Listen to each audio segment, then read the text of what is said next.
Sometimes I need a good reason to get out of bed. Got sleep in my eyes, clouds in my head.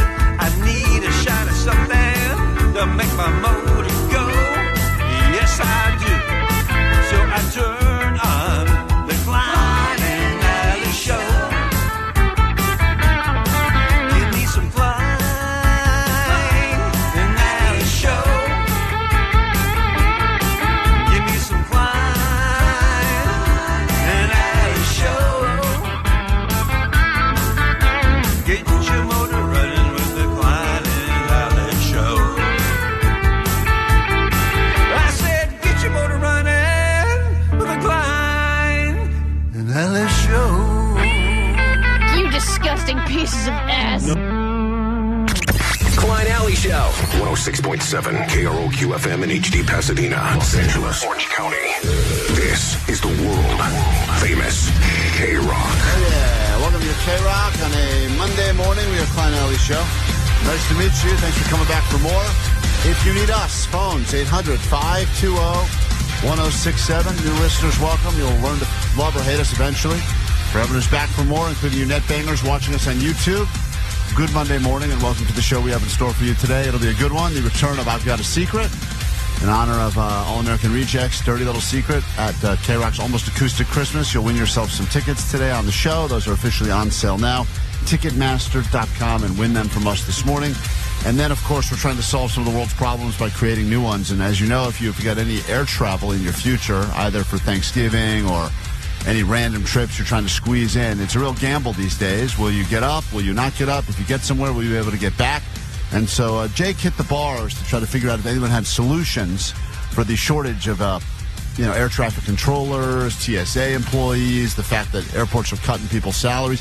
It's a lot of stuff going on, and Jake looked for answers. Chris, airports are understaffed, and they need more air traffic controllers. This was the setup to the question, Sally, but a lot of these people were incredibly drunk, and a lot of them were not very helpful. Yeah, but think about all the ideas, all the dumb ideas you come up with when you're sober, and then imagine the next level when you're drunk. It could be something genius. And some of these guys at bars actually need jobs. So we're looking at it going, wait a minute, they need jobs, and air traffic control needs air traffic controllers. We should definitely have a drunk barfly. Seems like we could solve this problem, the air traffic right? controller. I mean, they're used to those late hours. I mean, Jake, my friend. Airports are understaffed, and they're running short on air traffic controllers. How would you make airports more safe? More safe? I don't know. That's a good start. Why would I do that? That guy's off to a good Exciting. start. Hire that man immediately. I don't know, man. I'm not a security expert, to be honest. Here's the thing that's kind of the plus side about this with the like, you know how many guys or people in general are going to be able to use this as an excuse, where it's like, oh, honey, I'm sorry that we can't go see your parents because there's just no flights, Like, how many guys are getting out of seeing their in-laws for Thanksgiving right now because of this? This is a good thing in disguise, right? So I think that he's looking at the positivity here, saying that if you need to get out of any travel you have in your near future, this is a great, hey, wish I could do it. Plant the seed, baby. Right. And if you need extra time, too, and maybe an extra day off, hey, I need a travel day. It's going to take me a day to get to where I need to go. So once again, let's figure out a way to turn this around into a net positive for us and for you, and we'll make it worth your while this morning. That guy probably crushes the airport bar. Crush. Oh, my God. It's definitely the regular there. Are you even going anywhere, sir? No. Just like the bar. Just hanging out there. Doubles here. It's KROQ, we're Klein Alley Show. Good morning.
Klein Alley Show. Nice win yesterday for the Rams, the Chargers, and your L.A. Kings. We got lots to get into this morning, lots to give you as well. If you need us, the phones are 800-520-1067. Like to play for Allie's money. That'll be coming up in moments. Question, Allie, because I believe this to be a scam now, but it's a scam that did not work against me like it normally would have. I ended up at a bar on Saturday and ordered some drinks, drank the drinks, and then had to leave the bar to go to the restaurant where I was supposed to have dinner. And they said, we were cash only. The dinner place or the bar? The bar said that. After I'd already ordered the drinks and drank the drinks. Oh, there had to have been signs everywhere that and you didn't see. And I said, excuse me? And I go, "You like, here's my phone, like that?" And he goes, no, cash. I hit my phone. I've been there too, where I'm like, but this. I had a credit card in my hand. I had a credit card in my hand. I said, "Hey, close us out. We got to go to dinner." And he goes, "Oh, it's cash only." Points to a tiny little sign on the register that, On the register? Yeah, on the register, which is behind the bar with bottles in front of it, by the way. And I go, "Oh, all right, no problem." And I hand him my phone. And he's like, "Yeah, that's not cash." And I go, "Oh, okay." Because sometimes... But there's cash inside. There's cash here inside this phone, sir. You tap it or something. It's like cash. It holds digital cash. Just shake the cash out. So the guy goes... Do they have an ATM in the bar? Okay, so here we go. And this is no Venmo? No, what the hell? What's this place doing, right. man? So then he goes, "There's an ATM by the bathrooms." ATM? So I start walking over to the ATM, which is a big scam. Anytime you go to a place that's a, quote, cash-only place that has an ATM in the place, it's a whole nother way for them to just generate... Oh, yeah, they're going to charge you like $10 to get money out. And they know they got you by the balls. This is one of my biggest... This is old strip club mentality. Yes, and the last time I did it, it was at a weed place, which at least you can understand there's going to be a cash element, of course. But they also know... They name at that point. They're not going like $2. They're going, what sounds fair? Oh yeah, $15. it's like Vegas rules at that point. Right, exactly. But at a lot of these places, the last time I went to a cash only bar, they told me before I ordered, and they said, "Just so you know, it's cash only." Yeah, I didn't say that. So they should tell you that before you order a bunch of drinks. And I kind of wanted assuming you have money. And I kind of wanted to get into it with the guy because I'm like, I have 9 ways to pay you now, but apparently none of these ways are the ways you want to be paid. But you want digital? You want let's cash out? This is all different forms of money. Right. What do you want? I got 9 credit cards here. What city is this in? Los Angeles, California. Are you kidding me? And then the guy says, but there's an ATM by the bathroom, to which another guy yells, "It's broken." So now I am like, all right, I owe this guy for a round of drinks. I've got to go to a restaurant. Don't want to miss my table. I'm already getting close to that 15-minute window before they pull that thing away. So then I go, well, what are we going to do here? It's just like where I go in the back and wash a few dishes and we call it a day. Give me your wedding ring. You can have Start giving the jewels. I said, like, can I write you an IOU?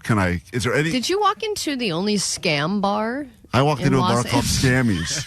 Have you never been to Scammies? Scammies. That's great. We heard about you and your suitcase. And I'm looking around, and there's there's a bunch of other people, and they're drinking, and I'm thinking, do all these people have cash with them? That's what I always wonder in these scenarios. And enough cash to order frivolously or to not know how much you're going to have to give them. So I do the thing where I pop my head out the door to try to look and see is there anywhere that I could run to, and that's not a fun sight. Is there anywhere I could run to where I could go to an ATM and then come back with money? I don't see a bank. I don't see a gas station. So I'm looking. I'm like, God, this is going to be me walking up and down Ventura Boulevard with no end in sight.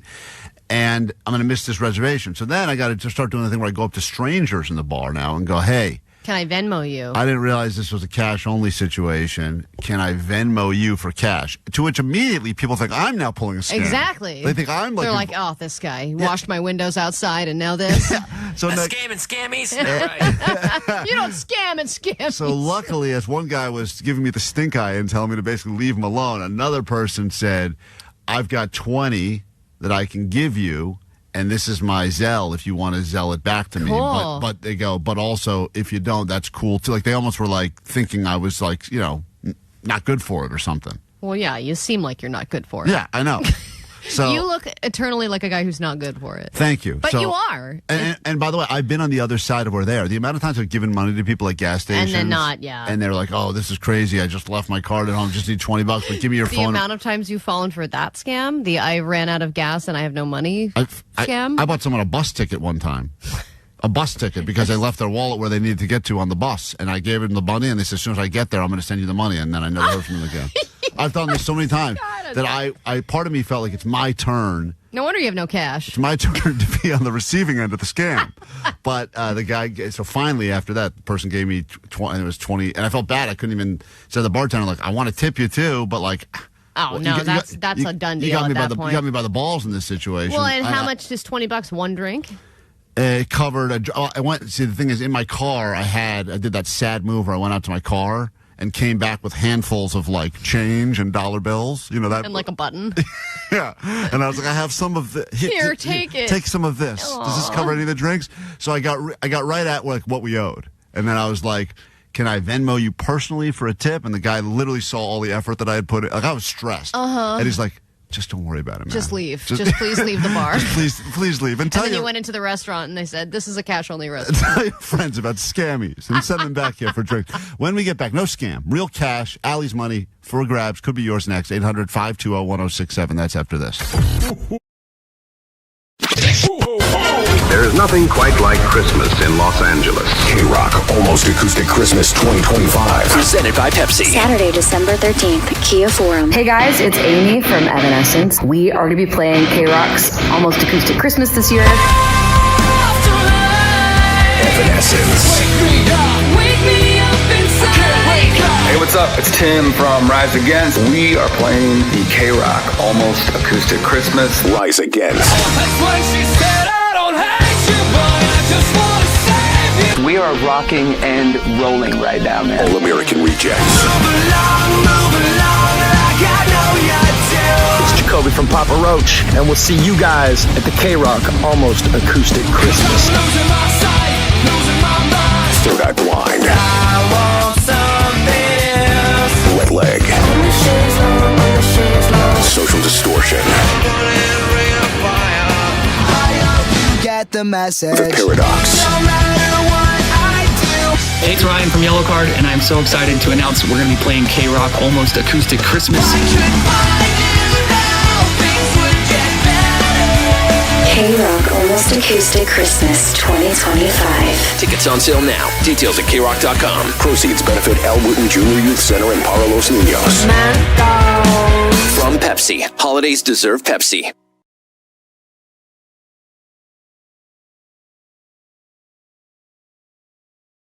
Red Hot Chili Peppers. Only a few years ago, Allie, the Red Hot Chili Peppers were scheduled to headline KROQ's Almost Acoustic Christmas. And then their guitarist broke his hand, and his finger, and we had to do the March 2 redo, which meant that if you had tickets to KROQ's Almost Acoustic Christmas, you got to go to the Acoustic Christmas show. Then you got to come back to the Forum in March for the Chili Peppers. Which was a lot of fun. Unbelievable. It's just more proof that you never know what's going to happen. And who's going to break their finger this time? I'm going to be breaking lots of fingers. A lot of these artists owe me money. I'll be breaking some fingers. So get your tickets noon today. Win them from us next hour on the show. Right now, though, a chance for you to win based on Will Johnny know answers to very, very easy questions. It's time for Johnny Doesn't Know. Johnny doesn't know. And I was like, okay. Oh, Johnny doesn't know.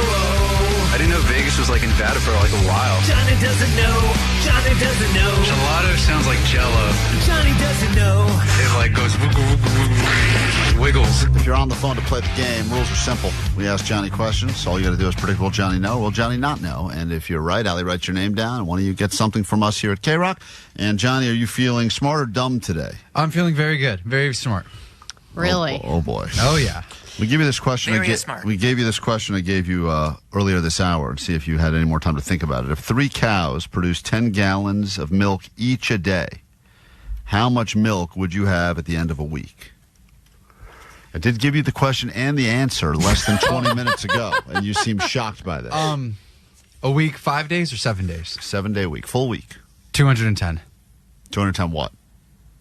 Oh, man. Well, good question, Klein. Just 210. Stop. Just 210. 210 what? Gallons of milk. Great. Nice job, Johnny. There you go. 20-minute memory. I went to Kumon tutoring for like 3 years. Okay. Jose, welcome to KROQ. We just lost the Kumon sponsorship. Damn it. Hey, Jose, welcome. Hi, hey, good to meet you. What's up, dude? Doing? Here we go. This is Johnny's first question. You know, the government is still shut down, longest shutdown, I believe, in the history of the government. So these questions are going to be government-based today for Johnny Doesn't Know. Oh, no. Lord. So question number 1. Was the cow one supposed to be No, government? that was just to get his brain warmed up and ready. Question number 1. Johnny, what are the 3 branches of the U.S. government? Well, it's a toughie. I got this Johnny one know wrong. this? I say yes. I think he would know this. Okay. All right. He did go to college. He technically graduated. I got faith in you, Johnny. Johnny, he's got faith in you. What are the 3 branches of the United States government currently shut down still? Yo, shout out to my history teacher in high school, Mr. Ben Como. Legislative, judicial, and executive branch. Nice job, Johnny. Johnny, Jose, I thought you were an idiot for saying you would know. I didn't think there was any chance. I thought he'd maybe get 1 out of 3, maybe. Yeah, I Come know. on. And when I was asked this for the dumb off, it was just at the tip of my tongue. There's just some things that you don't remember because you never use them. Allie got none of those right. We said had a No, Valerie. I got 2 out of the 3. Valerie and Ventura. It's Johnny here. For Johnny doesn't know, Valerie. Johnny, in the order of importance, this is as far as power is concerned. There's the president and then the vice president. If something happens to both of those people, who would be in charge next? Will Johnny know this, yes or no? Johnny will not know. He will guess the overlord. Go ahead. Okay, Johnny, president goes down, vice president takes over, vice president goes down, who takes over next? Wow, I don't know who the overlord is. No. She's just making a joke. But you could guess that if you want. But you asked of importance, though. Like, to me? Who's to me? No. I'm talking about order of succession. Do you know what succession means? No. I could tell when I said that. He's like Blake Stewart. I was like, the TV show? Let me dumb this down. All right, let's just say something happens. Yeah, they all die and stuff. Who comes after them? Who's after the vice president? Who comes after, yeah. The governor. I would say one of the governors. Which governor? Just they pick one? Probably California, because California's like the greatest state in the whole country. So they'd probably be like Gavin Newsom or Karen Bass. Go for it. Does her maniacal laughter behind you indicate whether you're wrong or right? Well, she sounds happy, and that's all I'm here Karen for. Bass. All right. So much of what he said is wrong. Goes so far down. Valerie, hold on 1 second. Good job saying he would not know. Who's in charge then if they all die? I'm going to say the first word of it and see if you can finish it. Speaker Schwarzenegger.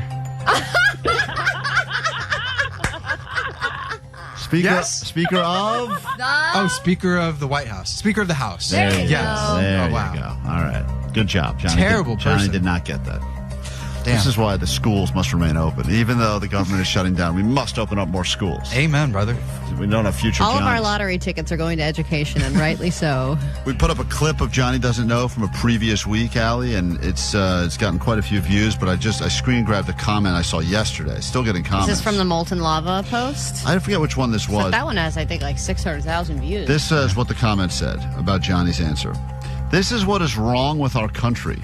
Fire him and don't let him talk to another human ever. You guys have let the stupid spread to pandemic levels. That is from Mello Bendon on the comments of almost Instagram. poetic. Yeah, that was actually deep. I think that may be a haiku, actually. I got to sound that out. This is what's wrong with the country. Fire him and don't let him talk to another human ever. You guys have let the stupid spread to pandemic levels. That was based on you, Johnny. Damn. You inspired that. Love that. All right, move It's on. entertaining. It is entertaining. We got to say hi to Trudy now in Huntington Beach, listening to KROQ on a Friday morning. If everyone was smart, the world would be boring. Trudy, you ever been in a conversation with all smart people? The worst. Lame. Gotta get out of that conversation. Bunch of know-it-alls? ASAP. Forget it. Get out of here. Trudy, you ready to go? I am. Good morning, guys. Good morning. Yay. Johnny, where is money made? Where is money made? Will Johnny know this, yes or no? No. Okay. No. Since you will not know where money is made. I feel like this has something to do with the tariffs because, like, the money's probably made in, like, China or, like, in another state. Oh, man. And then, because, like, I don't know any factories here in LA that are like, hey, this is the factory where they make bills, dollar bills or money. Are you trying to be funny? Do you really think that we get our money made in other countries and shipped in? Klein, how many times have you driven down the street and you've seen like, oh yeah, that's the building where they make all the bills? I have never. Do you think they would just have a sign that says "We make money here" on the building? Next to the T-shirt places? Yeah. No, but also too, it's like, when do they ever release like new bills? No money every day, all the time. Constantly. Like $1 from 1984 is still floating around in the cash register of a Mendocino Farms? Well, when they get all weird and ragged, then they have to bring in new ones to replace them. Pull it out of circulation. But no, circulation. Johnny, you're getting so sidetracked on the question. Where is money made? I just need one answer. Let's say America. Okay. Maybe a little more specific. You asked funnel one it in a answer. little. America. Money stores. A little more specific than I'm that. kind of convinced he thinks leprechauns make money. Johnny, do you think money's made in how do you think we have money? How do you think we even have it? Are you trying to get me to say Dollar Tree? No, I'm not trying to get you to say that. Are you trying You to did get that me to say yourself, sir. Dollar Tree? Are you? That's where you think money's made, in the Dollar Tree? I don't know. You think money grows on the Dollar Tree? It doesn't grow at the U.S. Bank or like Bank of America or Chase. It's not there. All right. Wow, Johnny doesn't know. Truly.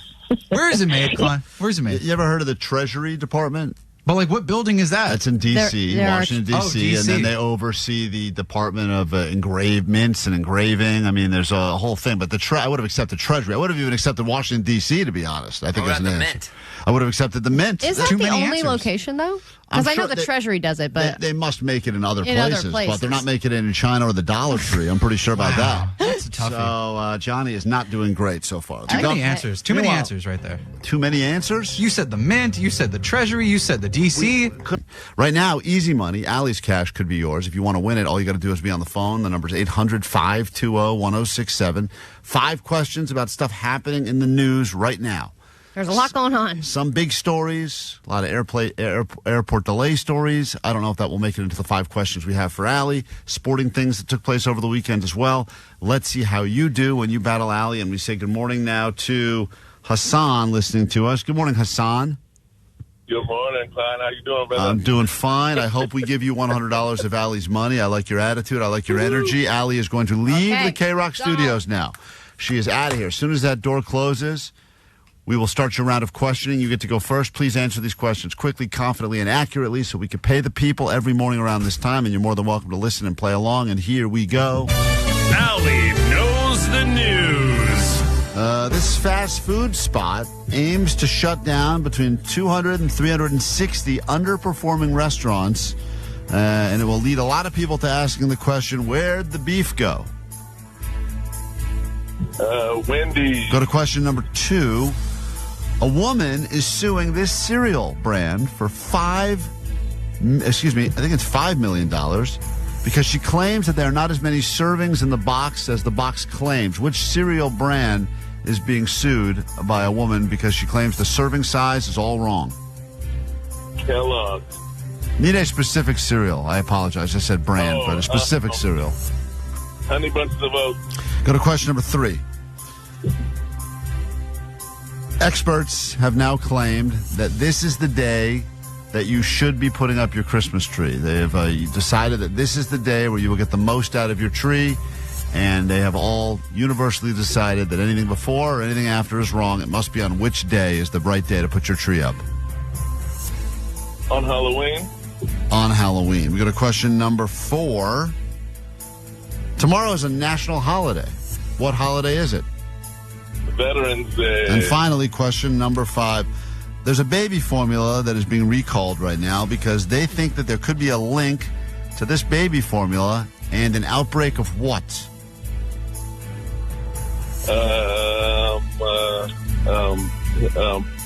Chicken pox? Chicken pox. All right. It's good answers. Let's bring Allie in. Score it together. A lot of pressure when you're on the hot seat, but you handled it well. Got some questions right. Got some questions very wrong. Let's see how you do as we battle against Allie. Monday is a real grab bag. Never know who's going to bring their smarts on a Monday. People are hungover. They're tired. Lots going on, Allie. Here we go. Question 1. This fast food spot aims to close between 200 and 360 underperforming restaurants, leading a lot of people to asking, where'd the beef go?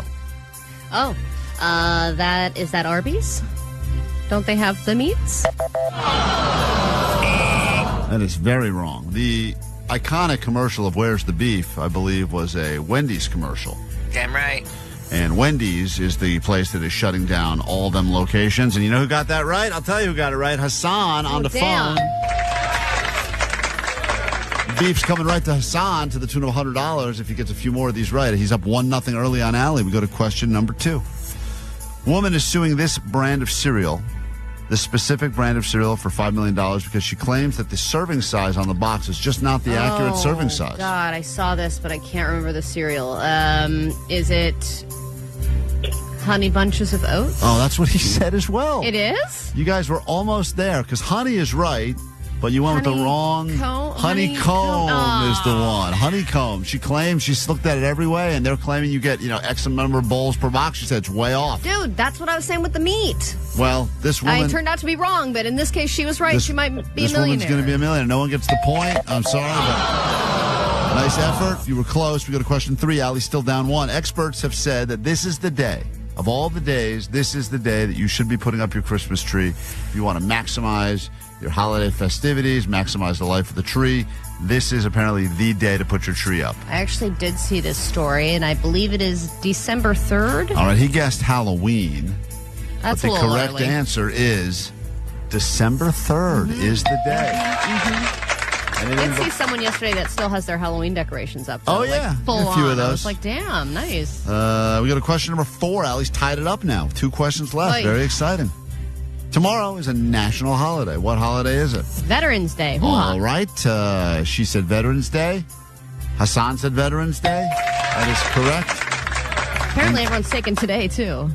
Apparently, I didn't know people could do a rolling holiday where they're rolling today into tomorrow. Well, they're like, it's on a Tuesday, but why would we come in Monday? And then some people are then just take a rolling it day right off? into Thanksgiving. I know. It's crazy.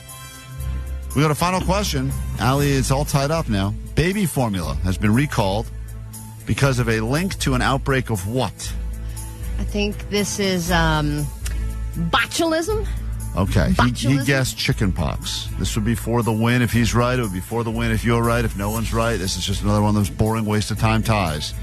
But the correct answer is the baby formula that is being recalled because they believe it is linked to a possible outbreak of botulism. It's the most fun one to say. It is fun to say, not fun to get, probably. Sounds very piratey, that botulism stuff. And Here, got the botulism. Hassan, you were fun to play with. Sadly, Allie beat you by 1, holds on to her money for at least another day. What must you shamefully admit over the airwaves of KROQ? Allie knows the news. Hey, just for playing with us, we're going to send you some questionable baby formula, okay? Oh, no. You could get some botulism, but I'm sure it'll help you lose some LBs before the holidays. So hang tight. It's KROQ, we are Klein Alley Show. Good morning. So, alrighty. Well, this is hurting me. Me Say too. hi to Teresa. And then we'll go to, Ben first, then Teresa, and then we're done with this. Thank God. Hey, Ben, welcome to KROQ. Good morning. Hey, good morning, sweet. There's been a lot of talk about flight delays, flight cancellations because of the government shutdown and lack of staff.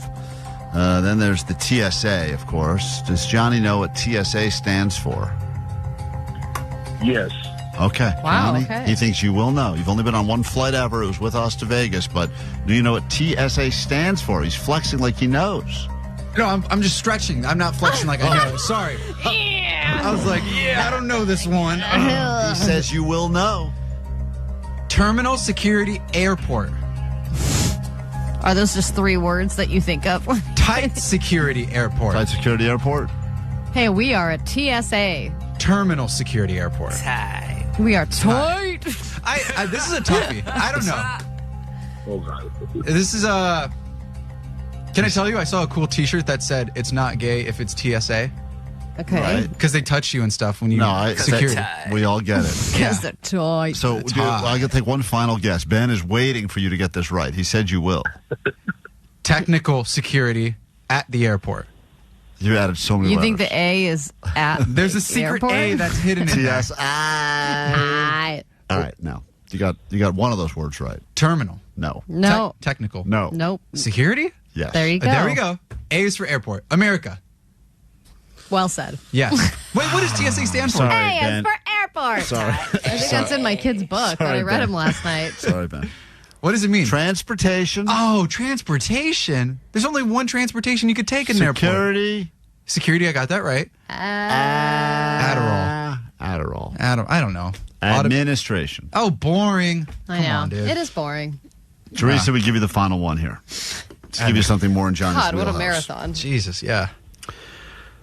What yellow square-shaped guy works as a SpongeBob. fry cook SpongeBob. at the Krusty Krab? He hasn't had a chance to lock in yet. Oh, SpongeBob, dude. I saw him at a bar last night. SpongeBob was at the bar. Teresa, here's your real question. You ready for this? Okay. Yes. Can Johnny give us the name of one professional politician? Oof, that's hard. Will he know? I think he'll stumble into it. Usually he's able to stumble into some answers. That's Johnny, fair. she says you'll stumble into it. Can you give us the name of one professional politician? Especially this is election week. Especially because you said some earlier. I did? We're going to get back to Dollar Tree again. Sorry, not Dollar Tree. Now you send him down a rabbit hole. Can I give you one? She's a baddie. AOC. AOC. Can you say her whole name? Nope. But she, Can you guess her name? That counts. that does count. I will accept that. She is a politician, professional. Yay! But what do you think her name is? Alexandra. Close. Alexandria. Alexandria. Go ahead, OC. Orange County. I don't know. Yep, nailed it. Alexandria, Orange County. All right, hold on one second. Beautiful. You got that right. Allie, let's see. Everyone predicted correct. 4 people got it right. Predicted correctly. Valerie and Jose and Trudy and Teresa. Who's winning from us today? That would be Valerie. Congrats. Valerie! Hold on one second. You win on KROQ.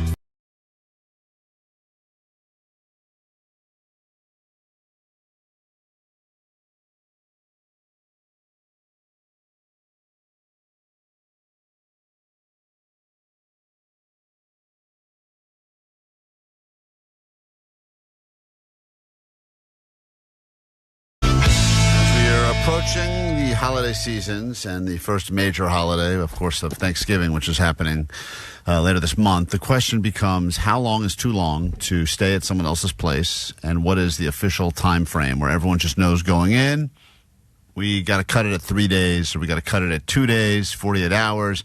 I feel like the best trips I've had with my parents, including the one I most recently had, was when it was 24 hours from walking in the door till grabbing my luggage and leaving. I feel very similar to family as I do about Vegas, which is anything longer has potential to be great, but also has potential to be disastrous. 24 hours is not enough time. You don't even have a chance to get comfortable. Allie, that's just one evening, one morning, one of each meal. That's all you get.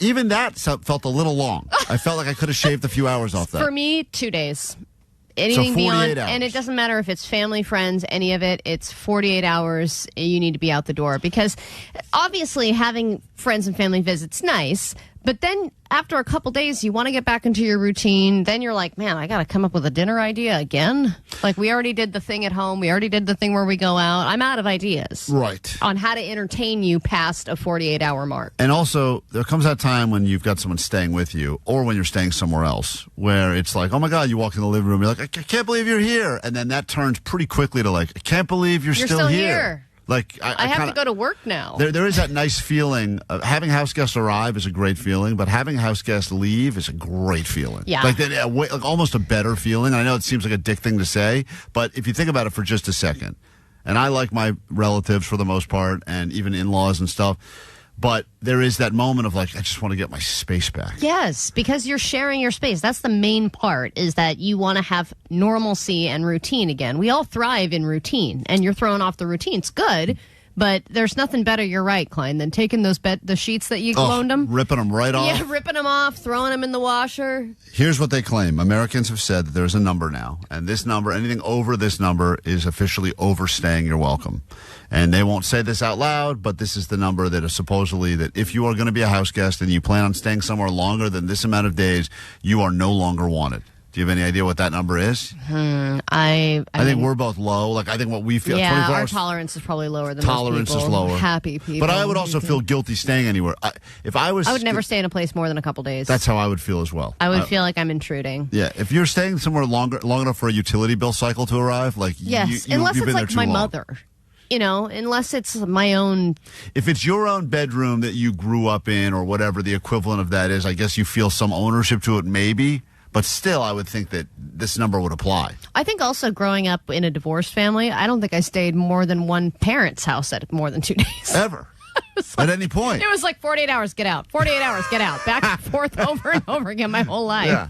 So then you've never come close to this number. I don't think I've stayed a week ever at one place. Anyone have a guess as to what the number is before they... It's got to be 3 days. You think 3? 3, 4 max. 5. 5? Yeah, Vanessa loves family.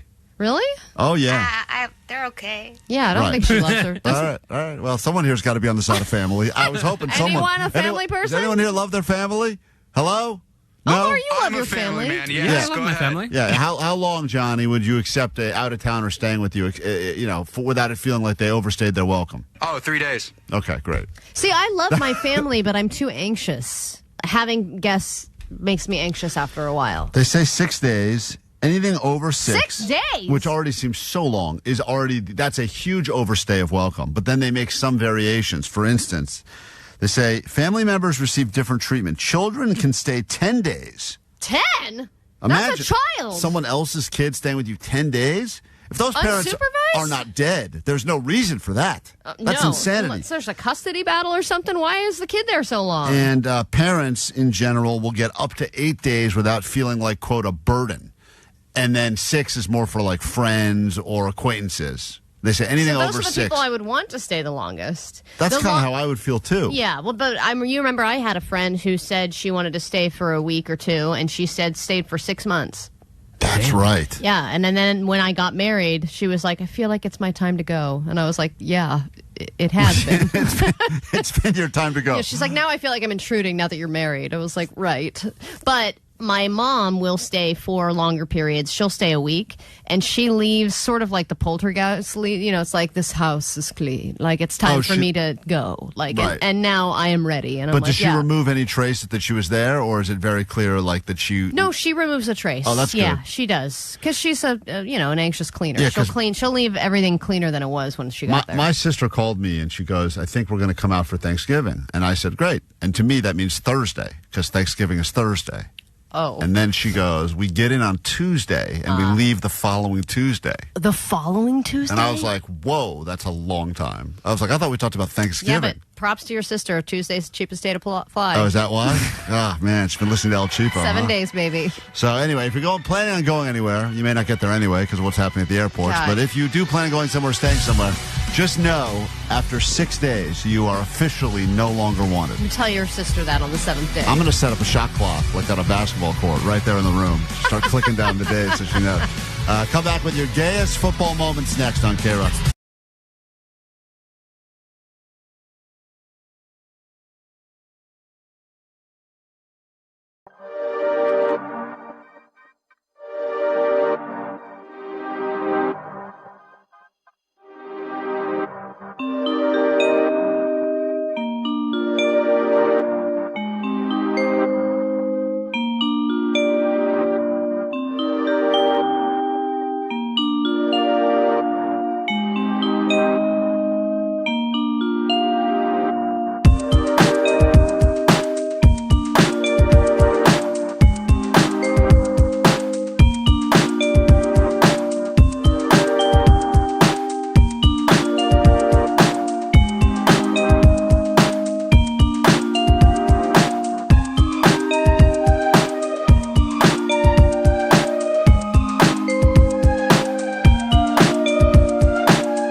San Francisco 49ers. People love leaving messages, talking trash. Hey, sweet bits, guys.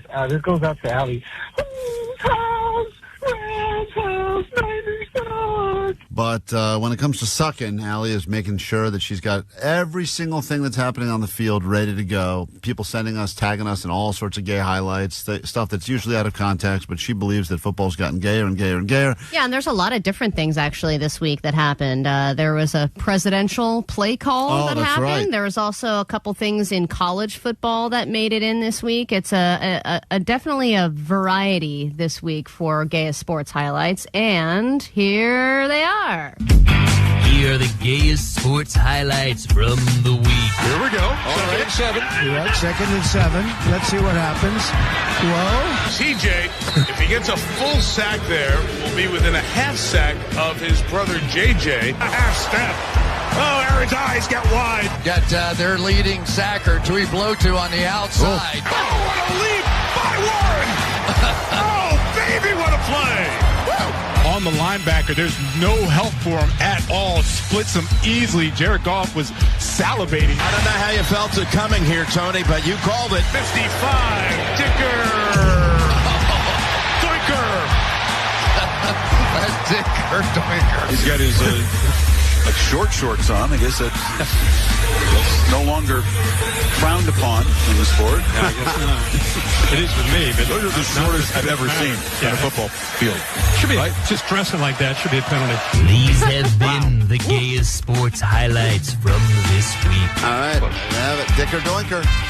Back Dicker with Doinker. your actual news next. Klein. Show. Klein Alley Show. 106.7 FM. KROQ.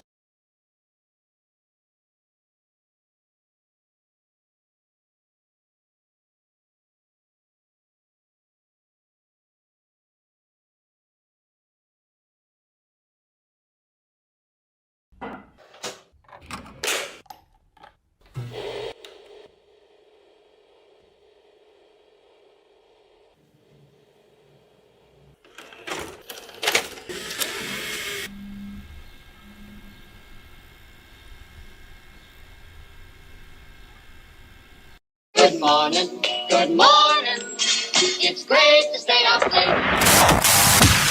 Okay, everyone, drum roll. Mornings will never be the same. Ish. Kevin. The bullying will continue, and the show will get better. Allie. I had a couple of beers. Kevin. Klein. Live. We're sorry. Look who's back by popular demand. It's us, the most interactive show in the future of all of radio. Kevin Klein Live begins again right now. People on the phones, the texts, the tweets, the emails. Even think I heard a fax coming through. All people were talking about was the Bay Area. Everything's happening in the Bay Area. You got to go to the Bay Area. So I came up to the Bay Area and I turned on the radio. And there was nothing. There was nothing interesting to listen to. There was nothing exciting. Nothing with edge or honesty. And I said, we should do it, but we should do it here in San Francisco, the heartbeat of like the entire world right now. So I got some people together, and then they said, no, those people are not qualified. And then I said, all right, well, I'll find some less qualified people. And I brought them with me, and here we are. Enter, born and bred in San Jose, Allie Johnson. She's got no filter. Usually works against her, but it's great for the show.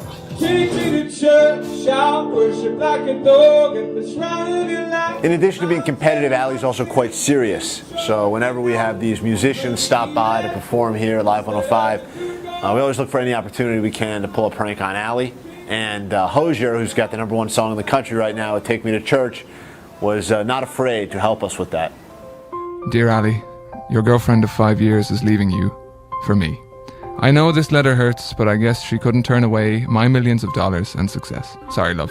You know what? You two little can shut up. You may be thinking that just anyone can turn on a microphone and do a radio show. That is what radio has sounded like in this town for far too long. Well, that's all going to change now. This is the first step in a very long project. Project? What? Oh, process. First step in a very long process. Kevin Klein, live. I thought I told you to turn that thing off! On Live 105. We're sorry.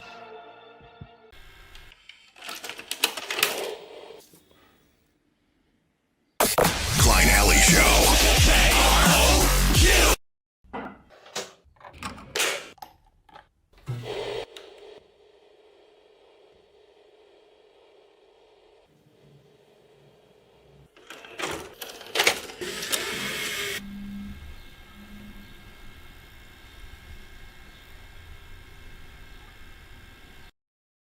It's cartoon time. The following is best enjoyed on acid. Kevin Klein live. Yes, hi. I'm calling in reference to the casting I heard yesterday. The rude on Dawn. I think it was so rude yesterday. She was calling Dawn regarding red chili pepper hot tickets. I am so upset over this. I'm just about ready to scream. Why would they call her dumb like that so many times on the phone? That was not nice.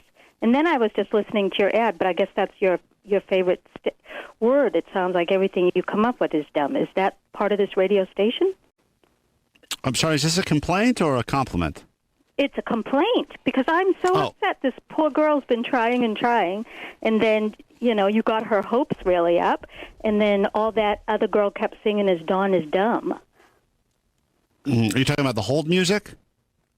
No, I am talking about yesterday on the radio when you were talking to Dawn regarding some chili pepper tickets or something. Yeah, I know what you're talking about, but that's the hold music, and that's a service that provides us the hold music for when people go on hold. Yeah. So you understand that we don't pick that music. It was just coincidental that was her name and that the song said that she was dumb. Wow. I can transfer you if you don't mind. I can transfer you so you can make an official complaint if you'd like to. Okay. Are they going to give her tickets, or because I'm going to try to come up with something to come up with a fund to get this poor girl tickets? Or you can make your complaint officially once we transfer you. Okay. Okay. Okay. Hold, please. You're a dummy who's complaining on the radio, and you can't even pronounce the tickets that Dawn wanted. You dummy dum-dum. Yeah, hello, complaint department. Yeah, hi. I like that song. That was really nice. You just put everything together with your dumbness. Okay. I'm complaining now because you just called me a dummy, and because of the whole... Whoa, hold on. Who called you a dummy? You just did on your radio, on the hold music. I didn't hear... Let me just listen 1 second, because I'm not hearing the whole... same thing you did with Dawn. Let me listen to the hold music. No, it's just Kenny G like always. No, it's not. It was singing, you dummy. I'm not stupid. I'm a 60-year-old woman, and I can hear. Don't have... you guys are totally rude and obnoxious. Well, hold on. Let me file that under the complaint department. Hold, please. Sure. I didn't think it was possible to find someone so dumb calling us to complain, but we can tell you to F off, because that's what we do. We do. You won't get any tickets. You there? Yeah, I'm there. I don't want tickets. I asked you a question, and who do I complain besides listening to you call me dumb? I didn't call you dumb at all. Yeah, your radio station, your music that you don't hear, that you're being dumb is the one that's calling me dumb. So that's perfect. Let me listen. Yeah. Let me listen. Hold on. If there's a complaint, I don't hear the word dumb. Are you talking about the saxophone there? Yeah, I hear it. Yep, I hear that saxophone. Perfect. Okay, now who do I complain to besides you? Oh, okay. You want to talk to my boss? Yeah, he's probably going to call me dumb too because you don't really have a boss, right? Well, no, I have a boss. Hold on 1 second. I'll transfer you.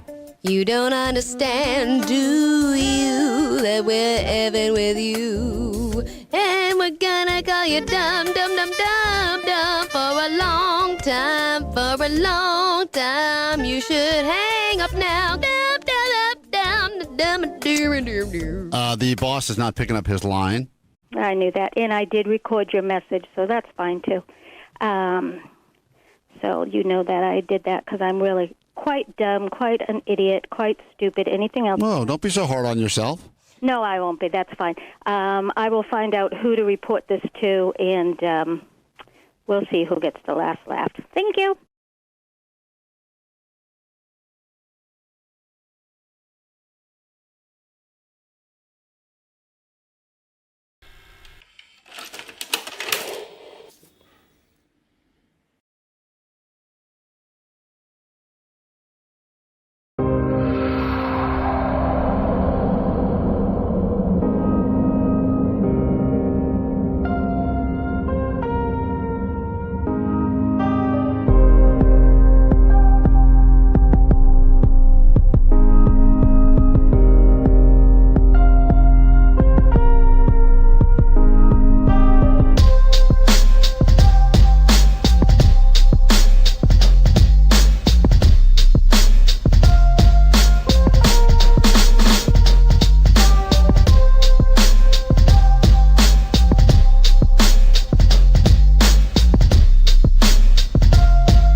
Back with your Klein Alley show. We'll get into a brand new hour of the show in a moment. That hour complete with tickets to KROQ's Almost Acoustic Christmas as we celebrate your dirty little secrets. Anything you haven't told anyone ever before, like to get it off your chest on the radio, could result in you winning tickets to the holiday event. Unlike any other, back at the Forum December 13th. Tickets on sale now, or win them from us coming up in moments. But first, let's find out what's going on in the world. Here is your news. Grab your Adderall. It's time for A.D.D. News. All right, one of the big breakout stories in the last month was that big gambling scheme in the NBA, players tipping off gamblers about injuries, rigging poker games, etc. Some NBA players have been arrested over that, and I think there's going to be more on the way. But now we're learning the same is going down in the MLB. Not to such a big degree, but 2 pitchers on the Guardians have been indicted for taking part in a gambling scheme where they would tip off gamblers about pitches they would throw. In some examples, they would tell them how fast the pitch would be. So at some point, I'm going to throw a ball that is under 80 miles an hour or whatever, and people could bet on that, which I didn't even know you could bet on that. Yeah, you got to be a real degenerate to start doing that live in-game betting, going specific pitches and random innings, which if you're able to all the time, right? Yeah, I do all that stuff. Right. For me, you've got to be a real degenerate. That's normal like behavior. Me. But if you're betting on the 8th pitch of the 3rd inning is going to be a ball, like you got some real problems. But yet, that is a bet I would make. Yes, and both of these, because there are 2 main bettors in this, indictment that were working with these pitchers. And these 2 pitchers made them around $750,000 just based on all the games that they bet on illegally that were rigged. And Emmanuel Clase and Luis Ortiz were the ones who were indicted, the pitchers, and one of them's been arrested. The other one probably will be soon. They say it could spend 60 years because right now, while this is happening a lot more frequently and they're trying to get some sort of a grip on gambling and players not taking dives for money, they are going to make these punishments super severe because they're really trying to say to all the athletes, hey, you think it's a good payday now, but you will spend the rest of your life in jail. When I got inside information, which happened one time, like real inside information, I'm not talking about, I have a hunch or I know a guy who knows a guy. When I got real information, you do feel like you're about to be able to you can print as much money as you want because you're like, I know exactly what is going to happen. Wow. It has not happened yet, but I've been tipped off. It's like you have that book from Back to the Future 2 where you know the outcomes. And so what you do? I bet as much as I could have bet. And I won. Wow. Cool. How much? I mean, it was This was the year that the Super Bowl. Indict Klein.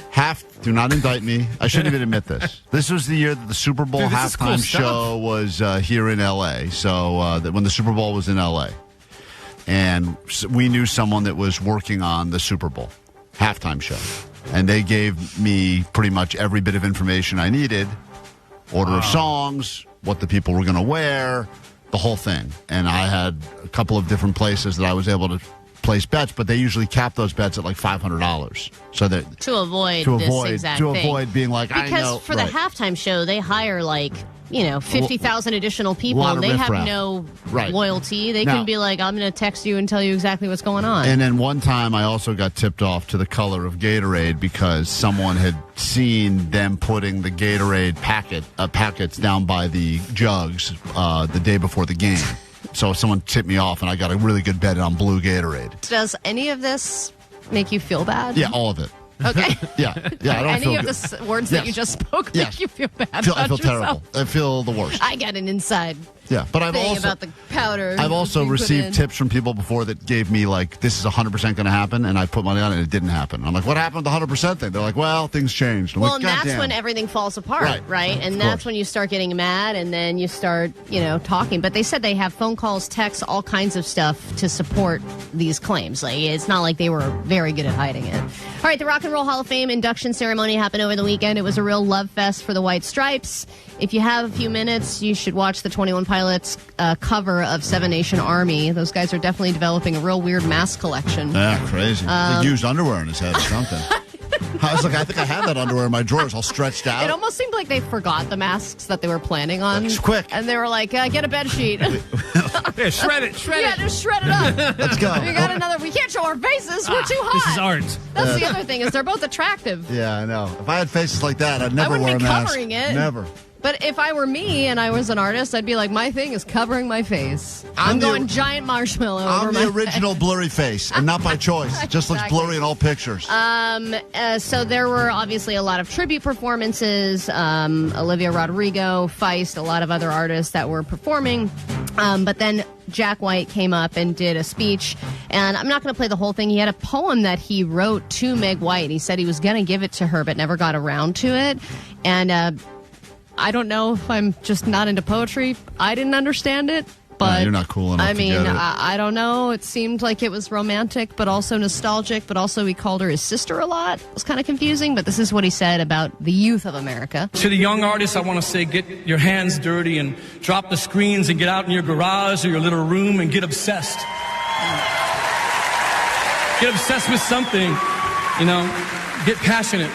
I was going to send this to Meg, but I didn't get around to it, so I thought I'd read it to y'all tonight. One time a girl climbed a tree, and in that tree was a boy. Her brother, she thought. And the tree looked so glorious and beautiful, but it was just an oak tree. And I was like, this is so beautiful what he's saying, but I just have no idea what he's saying. Well, it's because he's saying it, so it's cool. If I came up to you and said, Allie, I've been working on this thing about an oak tree. There was a little boy in a tree, and he thought it was a sister, and he climbed an oak tree. You guys get me arrested. I would be like, what are you As doing? you should. And then finally, we all know this, but air travel problems were so bad over the weekend. A lot of people had times where they were stuck at the airport. Their flights were canceled or delayed. Even my wife was traveling, and she was 2 hours delayed getting out. Thank God she got back okay. But they said that there is an end in sight. 8 Democrats have flipped, and they had the 60 votes they needed to end the filibuster, and now they're reaching the next phase. Obviously, there are a lot of steps to this process. It all ends with Trump signing to officially end the shutdown, which is now the longest shutdown in history. But if everything goes well, this could end by Friday, and that would be air traffic controllers and others missing 2 full paychecks. Wow. Well, on that exciting note, let's filibuster with you for the next hour here on KROQ. It starts right now. Alley Show. 106.7 KROQ FM in HD Pasadena, Los Angeles, Orange County. This is the world famous KROQ. Good Monday morning. Welcome to your KROQ, your Klein Alley Show. New listeners, welcome. Back for more? Sure. Thank you for making wise decisions and or setting your standards appropriately. My name is Klein. That is Allie. Hello. DJ Omar Khan there, the audio sniper. You got Jake Z Nerd. Hey, what's up? The arbiter of sound, as they call him. Arbiter of audio. In the back room taking the calls, you got producer Vanessa and postmaster Johnny. 800-520-1067. Some drama that took place here at the KROQ building involving our show and a surveillance footage that we will have to get into in just a moment. It's not going to be good for someone, I'll say that much. And we have evidence and proof. And whenever a meeting starts with us that starts with the phrase, there's been a report and we have to investigate it, that's usually not good for us.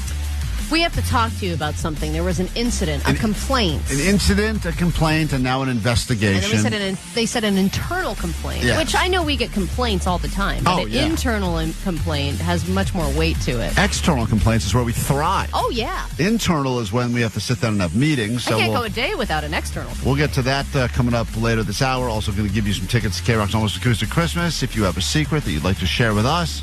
But we start with this message on the GOAT line for Jake the Nerd. And I actually think, Jake, this may be the greatest offer that any of us have ever received on the GOAT line in the history of the show. And I'm actually super jealous that it's being directed at you. But take a listen. This is a real call, I believe, not AI. Hi, Klein Alley Show. So I don't live in California. I live in Texas. But I don't have anything going on December 13th. And I haven't heard any updates about Jake the Nerd's love life anytime soon. I mean, if you need the date to Almost Acoustic Christmas, I am down.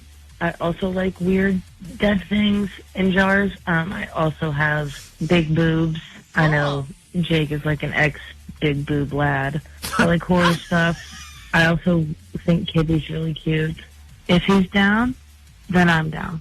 Either way, love you guys. She did, and yes, I am a little bit drunk. Minus the fact she's intoxicated when she left the message. You have that in common, too. Jake, she sounds like she's your dream girl. She got everything you're after. She likes horror things and dead things. She likes your dog. Sounds weird. Oh yeah, my that's God. the point. That's why you'd like each other. Jake, are you passing on this opportunity? This girl lives in Texas. No commitment either. So how would she even get here? I don't know. She'd go to the airport like everyone else and wait in line for 9 hours. I don't know, man. Sounds like it's a setup. That's literally what it is. They're setting. She's trying to set herself up. Too good to be She's true. shooting her shot, and she's basically saying, "I got nothing going on, Jake." And somehow, some of the dumb things you said on the show have resonated with her. This is a 1 in a million shot. It's like you hit the lottery now. I don't trust it. Oh my God, Jake! Unbelievable. I heard this morning. I was so excited. You can't complain about being single and then shoot down opportunity when it's sitting in your lap. If you had an opportunity in California, you would have found it. So you don't. So she's in Texas. Yes. All right. So just take Just it. move over. Should we invite her out or no? I think this is a setup. You guys are making this up. We're not. We're Jake, not, what dude. if we found a way to fly her out here and pay for your date? Would you go? Pay for my date? Yeah, we would pay for your date with this girl, and we would pay to fly her out from Texas. Sure. I mean, it's not even worth that's- it. You guys doesn't care Not at all. even a wow. That would be amazing. Thanks, Thank guys. you so much, Yeah, guys. it's almost like Okay, well, it's still a coin flip. If one, even if this is real, two, maybe she's not that cool in real life. We don't know. It's a totally faceless person. Jake, you're not that cool in real life. Do you hear all the things she's into? It's the same crap you're into. You know how upset she's going to be when she flies all the way up from Texas to see you? Wait, she probably knows what I look like. So is that the issue? You don't physically know what she looks like? There's lots of issues. I don't think she physically exists. I think she still could be AI. I wrote down the phone number from the message that was left on the GOAT line. Fine, call her. Oh my God, why are you so All right, upset? you know, forget I'm not it. upset. Forget it. I don't trust it. I'm going to date her. Oh, good for you. Thank you. Happy for you, man. Hey, I feel good about myself.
finale show.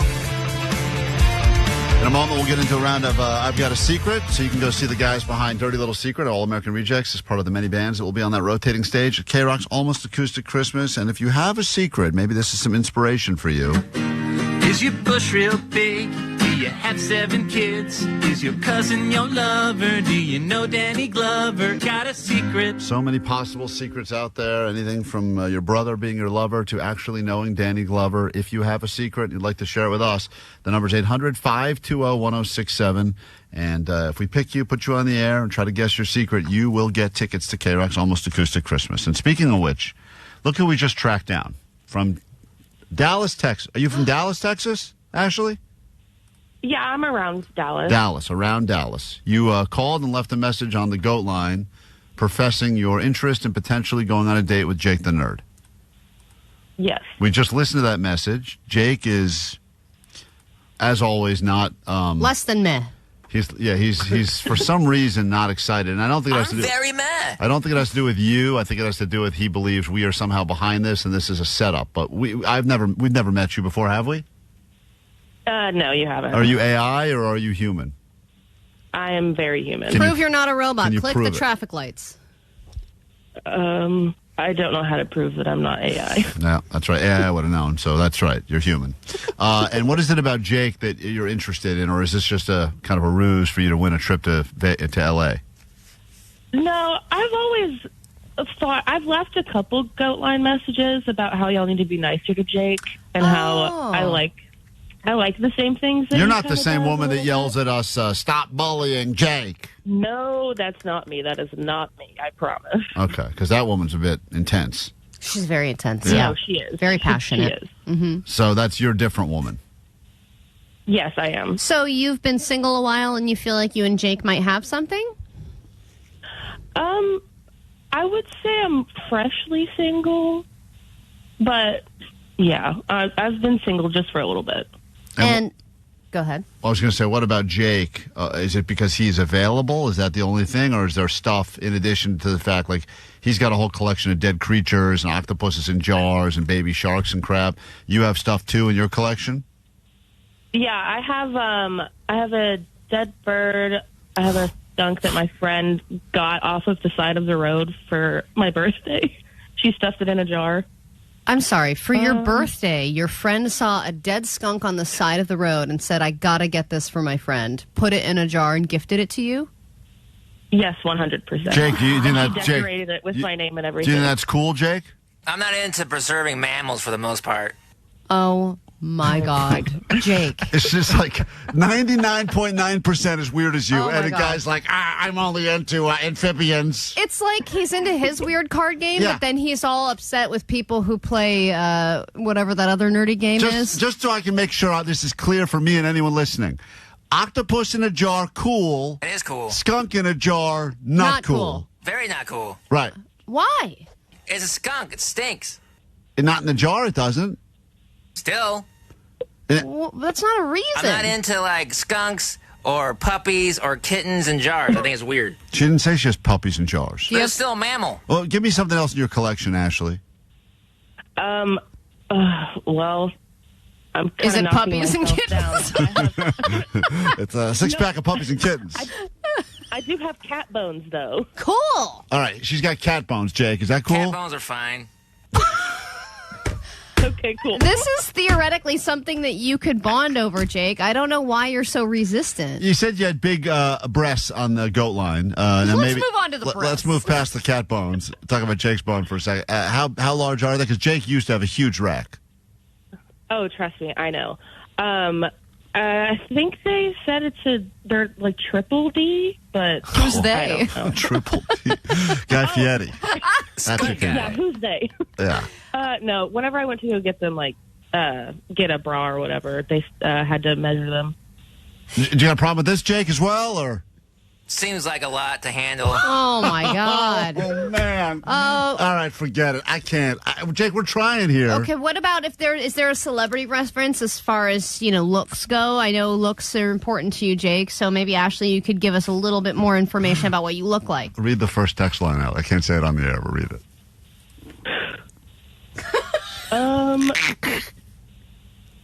I've been told, like, there's some redhead from Succession, I think. I've been told that. The sister from Yeah, Succession. she's hot. Yeah. She's all right. Oh, my God. Oh, my God. You're just doing this to be All right, contrarian. Jake, No, I'm not. Yes, you are. Jake, We're going to fly her out. But I'm not a good date for Almost Acoustic. I'm going to be busy. No, don't worry. No obligation. You have nothing you have to do with us that night. You're off the That's hook. ridiculous. I got to get there early for the broadcast. Off- I got to go get No, you stream don't. audio for the show. I got to do stage announcements. I got to do all that junk. We don't need you. You're off the hook. Free. We're giving you the night off. Free as a bird. Fine. Jake, I'll even go to the airport and pick up your date and bring it to Acoustic. Fine. Bring it? Bring her. Bring her, if they are her. That's very respectful, Johnny. I mean, she could be anything. I don't know her. Right. Okay. Great. Well said, Johnny. You really know nerds. All right. So, are you looking for a trip out, or were you going to fly yourself out if Jake was open to the idea? I mean, either way, I can figure it out. Uh-huh. I'm glad this is all so inspiring and All right. exciting. I've Everyone just seems sad. Yeah, I guess I'll fly out there. Yeah, I guess I'll go out This with is her. like the opposite of a romance rom-com, like a holiday rom-com where Right, it's you know all what? happy. Forget it. We're just trying to make love happen. Jake, is there any reason to pursue this at all? Because I'm hearing a lot of pros here. It's not the worst. Okay. Look, Ashley, Jake is jaded. He just needs a little bit of hope. Ashley, are you less interested now than you were before the call? I mean, I kind of figured he was going to act this way. So I'm not, Right. But maybe What do you mean act this way? maybe he's hard to get. He's doing a hard to get thing. He could be flirting a little bit. This could be Jake's way of flirting. Oh, he's playing. Oh. Yeah, he's doing a bit. It's okay. I am He being always does honest, and there are some reservations I have. Give me one. I told you, I'm not a good date for Almost Acoustic. I'm going to be busy. This whole, are you going to give me the night off stuff? I don't believe that for a second. We're telling her right now. Have the night. Fine. You'll have a full 30 minutes to really get to know her before we're going to ask you to do more stuff. No, yeah, no kidding. Okay. Ashley, pack your skunk in the jar. We're going to figure You this out. definitely have to pack it. Can't carry it on. Yeah, not a carry-on. And we will figure it out. Maybe Jake and you guys can connect off the air and see if there's something here. But I think it's great you called, and I'd love to see if we can make something happen. Alrighty, sounds great. And if there's not, there's at least 20 other people on the text line that are happy to hang out with you and take you out. There's about 15 guys that said they'll fly to Texas right now to meet you. So just so you know. For them double Ds, according to 323. And by the way, triples. Don't sell her short. True. All right, we got to take a break. Ashley, pleasure to meet you. Very nice to meet you guys. Okay, I'm sorry. Thank you for listening to the show. Apologies that Jake is a little awkward with relationships. No worries. Okay, hold on. Wow, that didn't go great. They're going to get married. You think so? And at their wedding, they're going to go, ugh. And they'll just be like that forever. Will you say ugh to make this person your yes, ugh. Quick break. We're back in a second. If you have a secret, now's the time to share with us. A secret you've never told anyone before. A little round of I've Got a Secret. We'll score you tickets to KROQ's Almost Acoustic Christmas to see the creators of Dirty Little Secret, All American Rejects, and so many other bands. We'll do that next on KROQ. There is nothing quite like Christmas in Los Angeles. KROQ Almost Acoustic Christmas 2025. Presented by Pepsi. Saturday, December 13th, Kia Forum. Hey guys, it's Amy from Evanescence. We are going to be playing KROQ's Almost Acoustic Christmas this year. Evanescence. Hey, what's up? It's Tim from Rise Against. We are playing the KROQ Almost Acoustic Christmas. Rise Against. We are rocking and rolling right now, man. All American Rejects. It's Jacoby from Papa Roach, and we'll see you guys at the KROQ Almost Acoustic Christmas. Third Eye Blind. Wet Leg. Social Distortion. Get the message. The Paradox. Hey, it's Ryan from Yellow Card, and I'm so excited to announce that we're going to be playing KROQ Almost Acoustic Christmas. KROQ Almost Acoustic Christmas 2025. Tickets on sale now. Details at KROQ.com. Proceeds benefit Al Wooten Jr. Youth Center in Para Los Niños. From Pepsi. Holidays deserve Pepsi. Flu season.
back. We are Klein Alley Show. That band right there, All American Rejects, will be at KROQ's Almost Acoustic Christmas, and now you will have the opportunity to be there as well as we give away some tickets. All you have to do is share with us a secret. It's not that easy, though, because we will be taking a guess as to what your secret is. And if we guess it correctly, then you don't win the tickets. But if we don't guess, which happens a lot, we get stumped, we get fooled, we don't think big enough, then you get the tickets to KROQ's Almost Acoustic Christmas, and that's why we call this I've Got a Secret.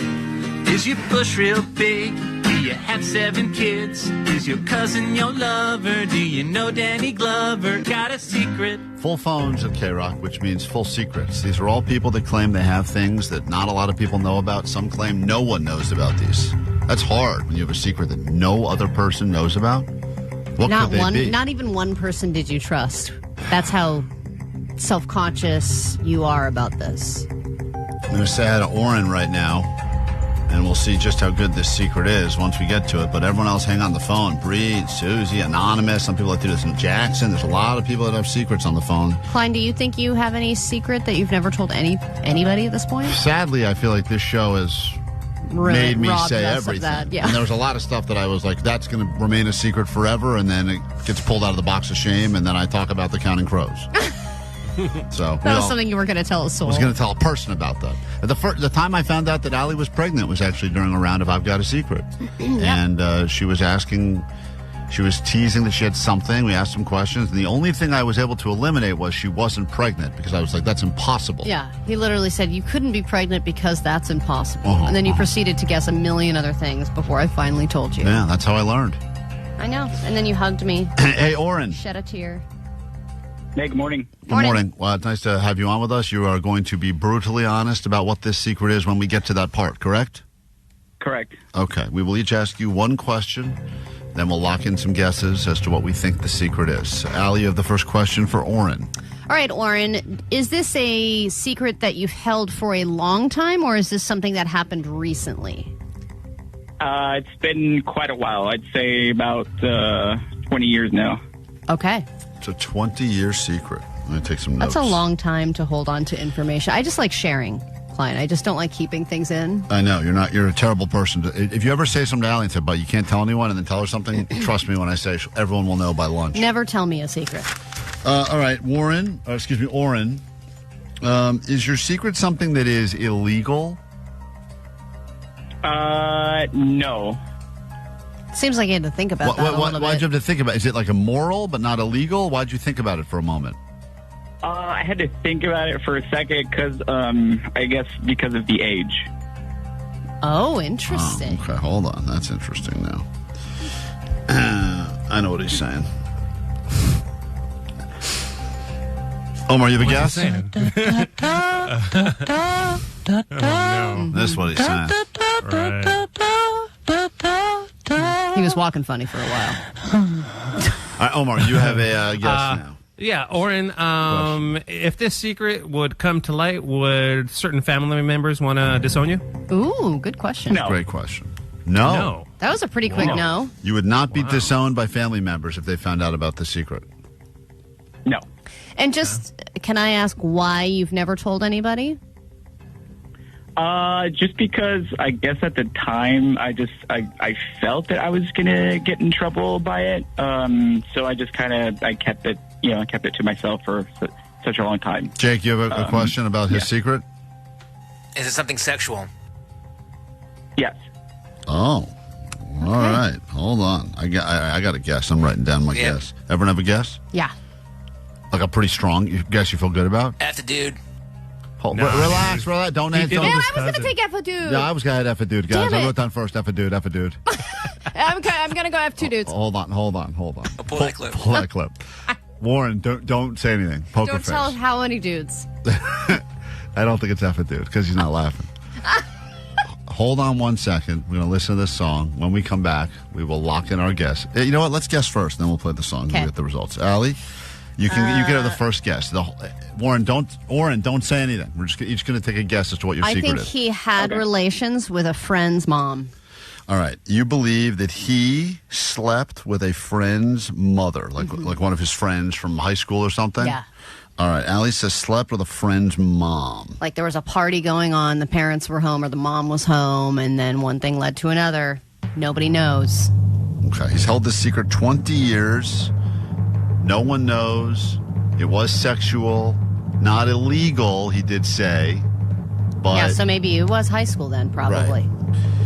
all right, Omar, you got a guess as to what his secret is? Man, yeah, I was going to say maybe sex with a teacher, but that would be illegal at the time. Does it matter? Not if they go to a Montessori school. Is that how they do it I there? think that's all allowed there. Sign me up for that school. I believe. You know what? He slept with a cousin. Diddled a cousin. Slept with a cousin. I think, Diddled I think that's illegal, though. I thought No, that's it's not. I've checked. Of course, Allie. Of course, Allie. The big defender because she had one night with her Cousin's second far step cousin. Jake, what is your guess? I'm going to stick with my original guess. I think he had a homosexual experience. Okay. Homosexual experience. See, it's sexual, but it's not necessarily, doesn't mean he had sex at all. Yeah, that's true. Like, did he Could have go- been self-pleasuring in a church parking did lot he like go you did through one time. Thank you, Allie. You don't need to bring that up now. Another no thing I reason. bet you thought you would tell no one. Yeah, but no reason to bring that up now. No, and there was a it's girl. relevant. There was a girl involved at one point. I just had to drop her off, and then Yeah, that's what they all say. There's always a girl there involved. was a girl at some point. involved. In your my mind. story. All right, listen, Oren. I believe that you were wearing women's underwear for a extended period of time.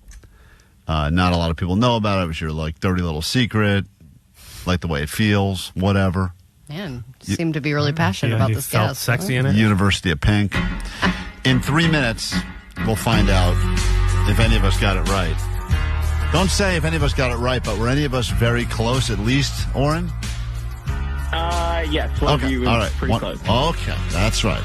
Hello, lingerie. Don't get your panties in a bunch. We're going to be back in exactly 2 minutes, 40 seconds with The Secret next, Carol.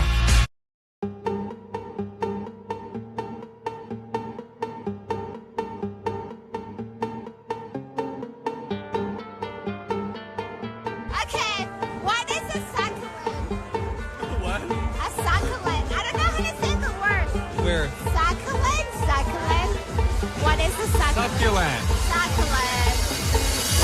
What's a succulent?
fresh off of a performance over the weekend on SNL with our good friend Nikki Glaser. It was nice to see Nikki. Used to be a friend of the show for a long time. Then she got super successful, and now she's way too big for us. But she was, actually not true, she was on with us recently. But her hosting SNL and Somber as the musical guest happened on Saturday night.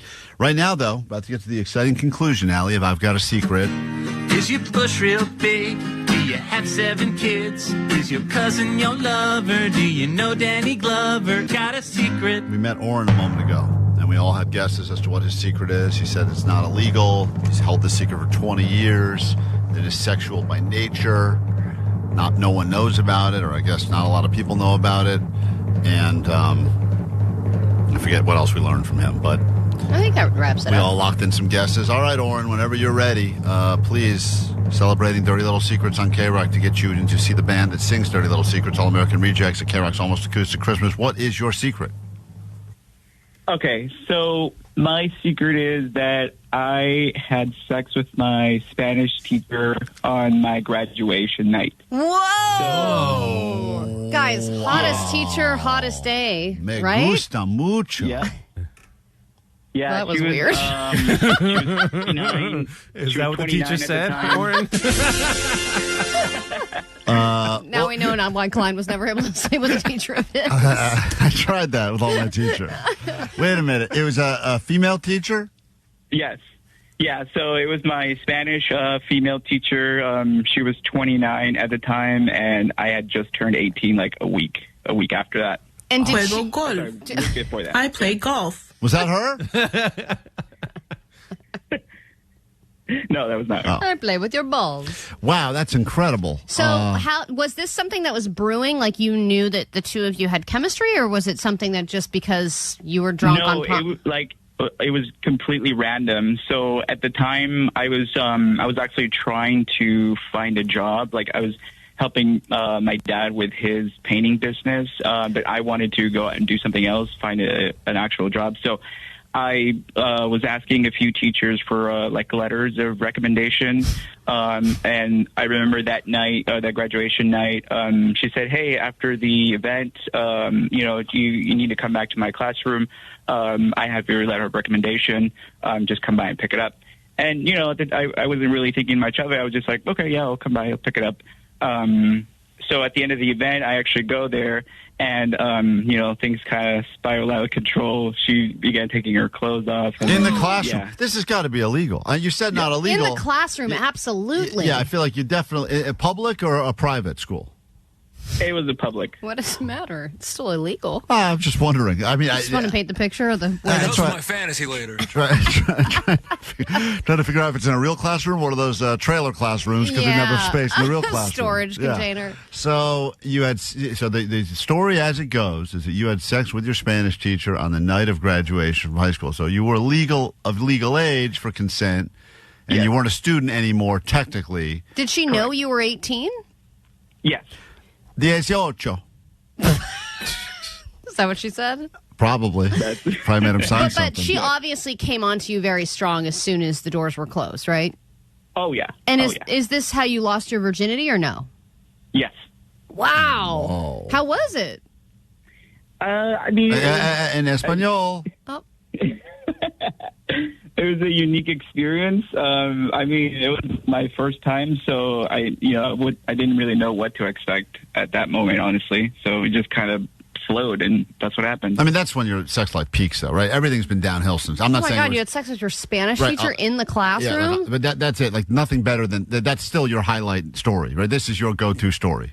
Yes. You don't have nothing better comes along your entire life. Yeah, but he said this is a secret. I understand because the guy probably didn't want. Is she still teaching, by the way? Do you know? Because I'd like to. As far as I know, she's no longer a teacher. Mm-hmm. I think that this is not the first time she's done this. You don't think so? No, if she's like, come back to my classroom, I have your letter of recommendation, and then just starts taking her clothes off, this is something she's done before. This is why whenever I ask a teacher for a letter of recommendation, they would just gag. They would go, I guess that's what that means. Come by never.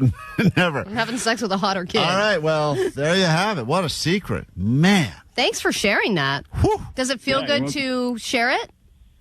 Yeah, it kind of does. I mean, I've only actually just told one other person since it happened. I would have put it on a shirt and worn it out for everyone to see. I had sex with my Spanish teacher oh my on God. Are you graduation kidding me? night. And then it has the same on the back. Only tells one person. I'm going to tell people I did it. Your story. I'm stealing it. I'll buy it right now. Buy it right now for 2 tickets to Just KROQ's so- Almost Acoustic Christmas. See, so you can make the Megusta joke again. Yeah, just to keep making my bad jokes that no one's laughing at. All right, hold on. Congratulations, Oren. What a secret. Is your bush real That's how you big? do it. Man. Do you have 7 kids? Wow. Is your cousin your lover? Do you know Danny Glover? Well, I've got a secret. What a secret, huh? Juego golf.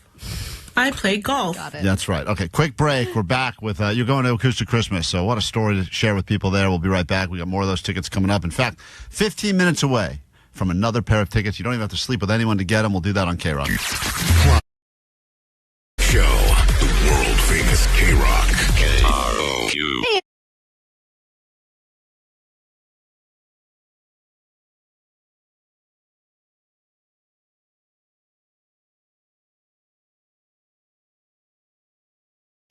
You know, it's funny you mention how everybody universally loves breasts, because even straight women love to look at and compliment or comment on each other's breasts. And I saw that firsthand over the weekend. I did like a friend spa day thing for my birthday. It's what everybody said they wanted. And I was like, we could do all these other things that are more affordable. And they were like, nope, we want to do a spa day. So, What does that mean? You went to a hotel? yeah, it's like one of those things where you go to the hotel and then you buy a treatment and then they Let you use the whole facilities? Yeah, you can use the sauna, the steam room, the cold plunge. I did my Wait, first. was this for your birthday? Yes. And you did what everybody else wanted to do? Yeah, because I didn't want to. Allie's a sucker. Grade A sucker. Man, Allie, you Grade A gotta sucker. start kind of like putting yourself first in these situations. No, I don't need to do Nope, that. she won't do that. She should do that because also it's like a big birthday for you, milestone birthday for Yeah, you. and I don't want to be like, this is what we're doing, and then people don't Why want to not? do it because I want Well, everyone if people to don't enjoy want to do themselves. it, then that's fine. They don't have to join you, but you should do what you enjoy doing. I'm too afraid no one will show up, Omar.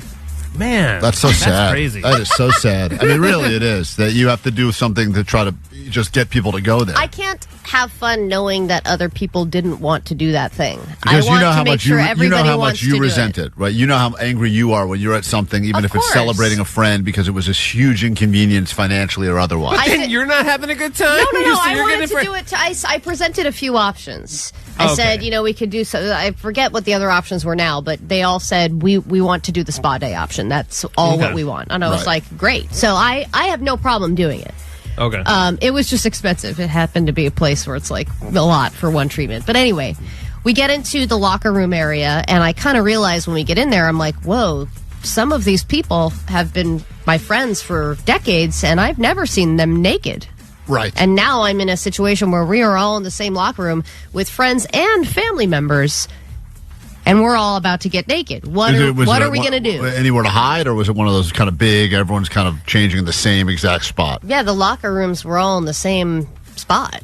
I mean, you could, if you wanted to go to a bathroom or to a shower, but then you're the weird person who's leaving to change. Was your hot sister there? No, I don't. Oh, man. I didn't get I know. didn't get a look I at know. those. Total letdown. I already lost interest in the story, to be honest. I No, checked my out. hot cousin with beautiful implants. She was Right, there. good. So anyway, Coco? yes, thank Coco. you. That's right. Shout out Omar. Coco. So we decide we're going to go in the sauna first, then the steam room, then we're going to go into the pool. It was going to be like a round robin. No that we just bathing, kept no doing. bathing suits, just like towels. So and, I was like, my options are I could just do the robe Yeah. with nakedness underneath. Mhm. Then I could go swimsuit, but then I'm getting all sweaty in my swimsuit. Or I could go towel with Right. nothing.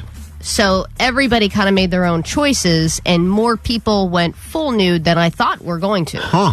So we all get in the sauna, and some people were covered up with towels, and other people were out with the towels. And I was like, okay, we're all friends here, and we're all just boobs out. Then because everyone's friends and chatty, everyone starts complimenting each other's boobs. I was covered in the towel. Did I everyone say, decided- Allie, will you wear my towel as well? Like, did they layer you up with their They towels? threw them at me like guys in a locker room. Allie looked like she was like Cover up your face. a here. coat rack. I think that pile of towels over there is celebrating a birthday today. So they were like, oh, so and so, your breasts are your boobs look so good, and I can't believe they're still so perky now. And then my friend's like, yeah, I always used to do the pencil test, and I always didn't want a pencil to be able to fit under them because then when I knew they were still perky, and they were like, well, they just look so good, and your nipples are so perfect. And I was like, hey, you know what? All right, I'm going to whip mine out. Oh, so everyone's I lowered, getting the towel. Everyone's getting all free. Everyone's getting all free with the comments. I was like, ooh, compliments coming this way. Here we go. Towel's boobs are out. That pile of towels a lady. Who knew? So I decided to lower, and then the conversation completely pivoted when I put them out. And I was like, are they trying to move away from my boobs on purpose? Because everyone was in a compliment off with the boobs. Did you do that annoying thing you do where you're like, so anyway, they're all here. The ladies hello are here. And then when we got out, it was, okay, now you have to do the switch for the towel to the robe. Right. And then I saw some lower parts as well. Oh, here we go. And I got a little nervous, so I was like, oh man, I don't think I shaved. So I went into the shower, You got and crabs, too. they have like one of those blue disposable razor things, and I was like, I got to do a quick rundown. Those razors, the ones that they have, they're always like the biggest trash razors. They're like barely one blade. And it's a nice spa with everything else is like super but nice quality. They know if they had good razors, people would steal them, so they just cheap out on them. They don't even want you to use them when they put them out there. And I didn't want to be gone too long because I didn't want people to be like, what is she doing? We're all going into the steam room now. Right. So I just went in and did a really going through the bush of the Madagascar. I need a chainsaw. Shut up!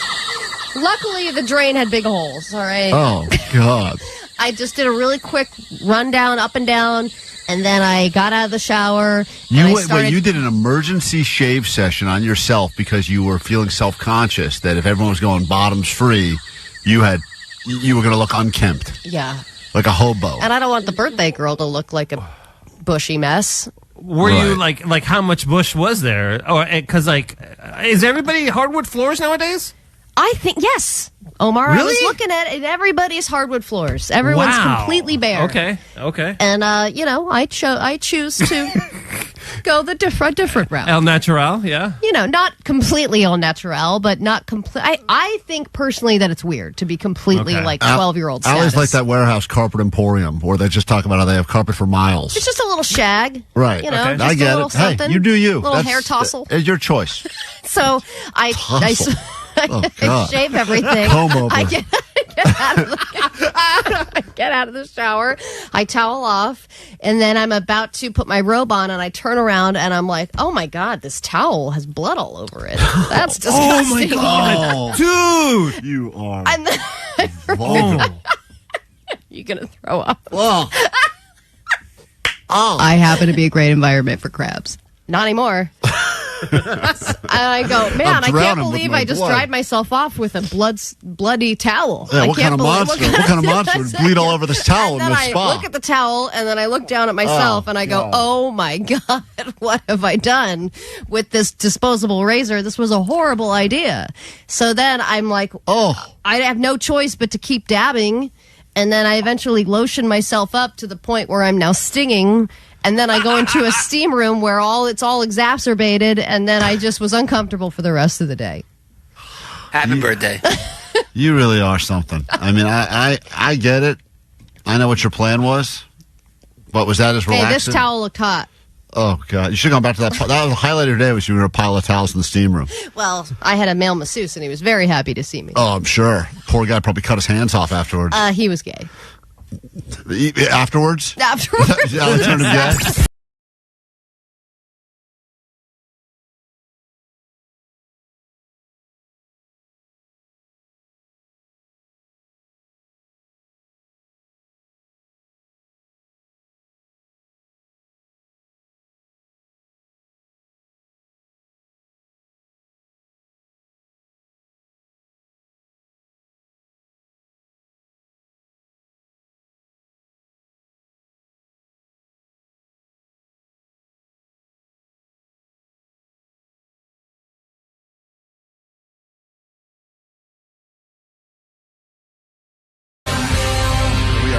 Show. This is KROQ. If you're new to the show, nice to meet you. You'll learn to love and or hate us eventually, but more importantly, stick around for your tickets to KROQ's Almost Acoustic Christmas coming up in about 5 minutes. First, though, your news. Grab your Adderall. It's time for A.D.D. News.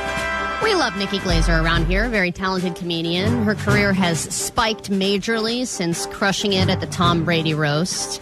I believe last time she was on with us, we told her that her career started spiking right after she judged our sexy dog costume contest. Slutty animal costume contest, Yes. which she said was even bigger for her career than the Tom Brady roast. Yeah.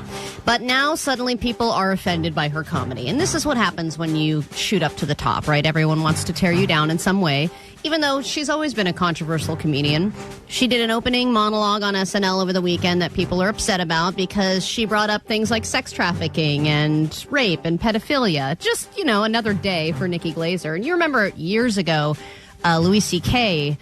was roasted. He got a lot of backlash for talking about pedophilia on his SNL opening monologue. So it's not the first time this has happened, but this is just a couple of things about what she said. But it's really a big fear of being trafficked, mostly for like Gen Z girls. I have a lot of Gen Z friends that I bought, and they're terrified. And I don't relate. I'm 41. That was like not a fear of mine ever in my 20s. In my 20s, I just feared like good old-fashioned rape, I didn't think it would be a career. We didn't think it was anything more than a temp job on a frat house futon. But see, to me, that's not bad, and that's typical Nikki Glaser for you. Well, this is where you get to that part of a joke. If you're going to break any joke down into what is the subject of the joke, and is there anything funny at all about the subject of these things? And you could argue, of course not. There's nothing funny about it. But then on the flip side is, that's where you can find so much humor, and she's not attempting. This is where you have to get into that whole defending the joke thing, going, I'm not shaming victims of this. I'm not She's talking about encouraging how it. times are a-changing. Times they are a-changing, and she's trying to do it in her own way. But yes, she's always pushed the boundaries. All good comedians That's do. why you're a good roast comedian. Right. So, but I think that's the issue when you go on something as mainstream as SNL. You think about it. Up until now, she did obviously the roast. She does shows on the road where fans pay to see her. They know what they're going to expect. SNL, you kind of hit that. Right. You hit the flyover states. And now that she doesn't have fans in all those states, but then you're like, what'd she say, damn it? Wait, what is that? So then they have the big, strong reactions. But you're right. What you said is right. We like to build people up, and then we love to tear them down. That is society's way. What she said about pedophilia, if you're interested. I was staying at my sister's house recently, and at one point I was like, I'm going to go take a shower. And my nephew comes running in. He's like, I want to take a shower with you. I want to take a shower with you. He was 4, and it was very cute. And my sister was like, he can take a shower with you. It's fine. Are you really okay with like an adult showering with your child? Like, maybe it's okay if you like come and supervise. And she was like, why? And I was like, because what if I molest him? How do you become a pedophile? You don't get to choose what you're into, dude. What if it's one of those things you don't know you like till you get in there and you're like, well, this is my thing. And then it opens up a part of my brain. No. See? I mean... whatever. I mean, I don't know what's offensive. I understand why people are saying it. It's interesting because it's very similar to what Louis C.K. did. He was like talking about how he was like, they must just love it so much. The fact that they continue to get arrested and continue to get put in jail, obviously it's the best to them. Right. Was his point, which is a funny thought. But of course, I can see why people would be offended. All right, something that's been going away for years, some would say decades, is making a comeback. And I'm sure millennials and Gen Xers remember when you were younger, you would just kind of wander around a mall and maybe you'd spend some money at Hot Topic or Spencer's Gifts and move on with your day. But that was a place to hang out. And malls have been on the decline for many years now. But Gen Z is bringing it back. More Gen Z people are going to the mall and just hanging out. They're going and having it be an experience because they are valuing in-store shopping now. They're realizing how different of an experience it is. That's unique and fun because all they've ever done is buy things online. Exactly. So now they're like, wait a minute, they got stores with this crap in it? Versus like millennial and Gen X are like, oh man, cool, I don't have to go into the store. Right. I can buy this online. How convenient. Grass is always greener. Right, exactly. But they said that Gen Z is now the generation that goes to the mall the most, and now companies are going to be putting more money into malls and beefing them up and stuff because they know that's where people are hanging out. I was at some mall, I think it was in Burbank. It's kind of crazy what it's become. There's like you can ride. You know, they get those like little like things you can rent. Yeah, you like rent these horses or something. You ride them. All sorts of animals. Yeah, like you can ride any animal you want around the mall. No more walking from store to store. You ride these like. Well, they're meant for children. Oh. They are? For small kids. No, they're meant for adults too. I don't know, dude. High school used to ride those. I rode a unicorn. I didn't know it was meant for children. Unicorn, it was cool. Are you talking about those little ones you put a quarter in and it goes? No. It's like a whole shop. You can go any way you want to. You full on a control. real ass horse? Yeah, you rent them from the dudes at the kiosk in the middle of a store. Yeah, that's right. I got one, and I was not with a kid. I've never seen that. Yeah, I thought it was at first I thought it was like something for handicapped people. I thought it was like, oh, that's cool what they're doing to make it seem like, more approachable. And then I realized, hold on, I saw an able-bodied get on there, so I'm going to do that as well. And I rode the unicorn through the mall. Johnny, I didn't want the unicorn, but they were out of the one I wanted, so. Oh, you definitely picked unicorn. No, I did not. I picked a manly-looking one. Unicorn or no deal. A unicorn. The guy's like, this is the one we got. I was like, fine, I'll take it. It's better than walking. And then something that is on the decline and is now finally going away after 200 years, 208 to be exact, the final issue of the Farmer's Almanac will be published, and that will be it. And I know this affects absolutely nobody that's probably listening to this, but back in 1908, the Maine-based publication was first printed, 1818, excuse me, and it had largely agrarian population with long-range weather forecasts, farming tips, and folklore for many to enjoy. And now, after 208 years, they've decided no one cares anymore. So, good luck figuring out what the weather's going to be 3 months from now without your almanac. Gen Z, bring it back, baby. You have the power. First malls, then Farmer's Almanac. It's going to be the future. I feel like they would get that just for fun. A caller 20. We've got a present for you. It's better to give than to receive this time of year. We're going to prove that to you by giving you KROQ Almost Acoustic Christmas tickets every hour, starting right now. Call now, caller 20. We'll give them to you next.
Show. 106.7 KROQ FM in HD Pasadena, Los Angeles, Orange County. This is the world famous KROQ. Holidays are officially here. Drive around, see some Christmas lights going up already.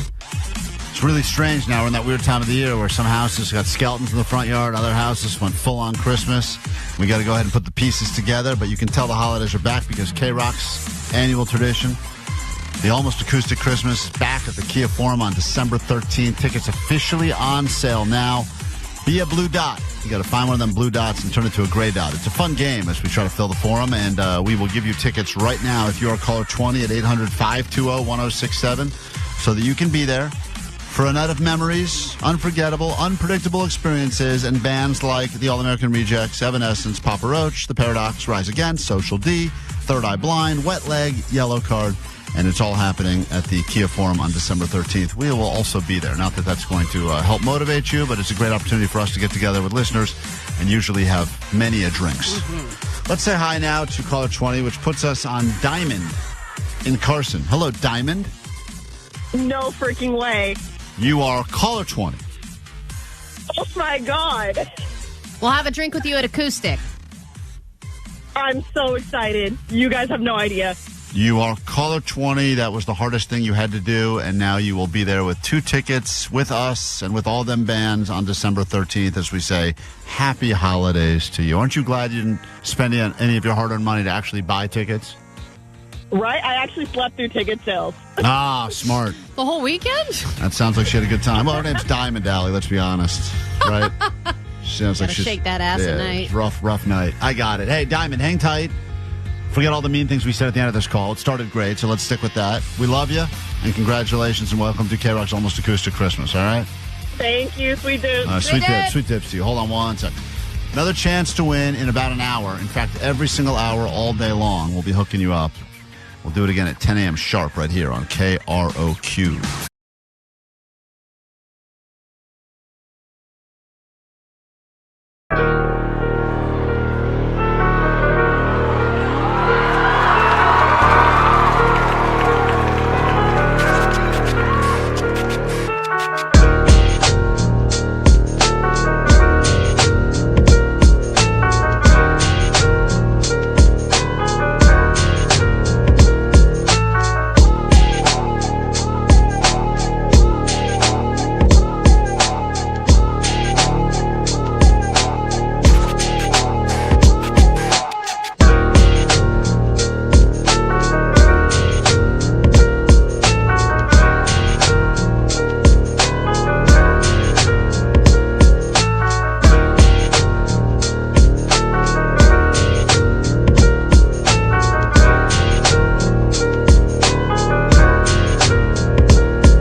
KROQ, we are Klein's Alley Show. You know, we try to solve some of the world's problems by creating new ones, and in just a bit, we're going to find out how drunk people had the solution for the lack of air traffic controllers we have right now, for a few reasons. Obviously, the government shutdown didn't help, but even before the shutdown, there was a lot of people that were not getting into this line of work because it's exhausting, takes a lot of time, high pressure.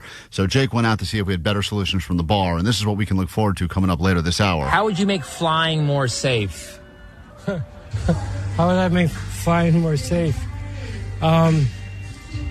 Better pilots. These are just some drunk-ass people that are giving us their solutions to solving a serious problem that is going to keep a lot of people on the ground. And this guy, don't worry, he elaborates, and he is drunk. While there is some epic karaoke going on in the back. Yeah, it's always. Always Jake, epic. you go to the same sad karaoke bar every time? No, this is a different one. Oh. Wow, you have 2 sad karaoke bars you go to? Oh, yeah. One's way sadder than the other, too. Any bar that's a fine bar can become a sad bar once you start doing karaoke. Oh, yeah. If your place isn't divey enough, just buy a karaoke machine on Amazon. Bring it over right as soon as that thing is live, then it is definitely divey. Klein, there's something that we've all been dealing with for generations, and I think we need to make it better. It's an experience that we all go through. Say you have to go to a doctor's appointment, urgent care, whatever it is. You go up and you say, hey, I'm here for the labs, and they say, okay, cool, just first pee into this cup. And you have to do the ultimate urine test. If only there was a song about it. The clear pee test cup. It is. It does fill it up. It does feel like at some point in the year 2025, we should have evolved past this whole concept. Oh, the system is horrible. The whole system. Even when they explain the system to you, they have to know that it sounds ridiculous. Ridiculous. The fact that, I obviously am not a guy. I assume it's way easier for guys than it is for women. Not really.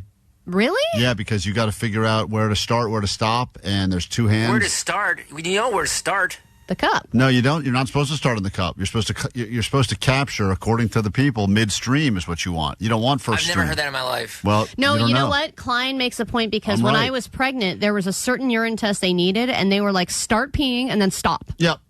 And then pee into the cup. Yeah, I was like, how Yeah, if you go... How do you think I can do that? I can't stop when started. If you collect first drops, the whole test is like null and void. Yeah, because there's like culture or bacteria or something at the beginning of the pee that they don't want. They don't want. They want midstream. Yeah. I'm telling right. you. Thank He's you. right. I know I'm right. Jake, you've been doing it all wrong. You may not even have cholesterol or whatever you got. He's probably been giving him stool samples this whole time. We're supposed to give him urine samples. Jake's all backwards. So I go into the bathroom, and meanwhile, this is at an urgent care where there's a lot of people. You know, everyone's waiting for their turn. A lot of people are giving samples in that bathroom, and the bathroom has that little rotating window thing where you set it on. Kind of like a Lazy Susan type thing, and then you Close roll the it. door, and then someone else can reach in from another wall and take it. Yes, which feels a little violating. Yeah, Johnny claimed when he was giving urine, like last week or whatever, when he had that weird thing growing out of his back, that horn growing out of his back, that they opened the door and looked at him while he was still going. Yeah, man, I wasn't even done yet. I was still going, and she opens the little, like, silver door, and she pokes in, like, all good, and I was like, hey, All yo. good? Yeah.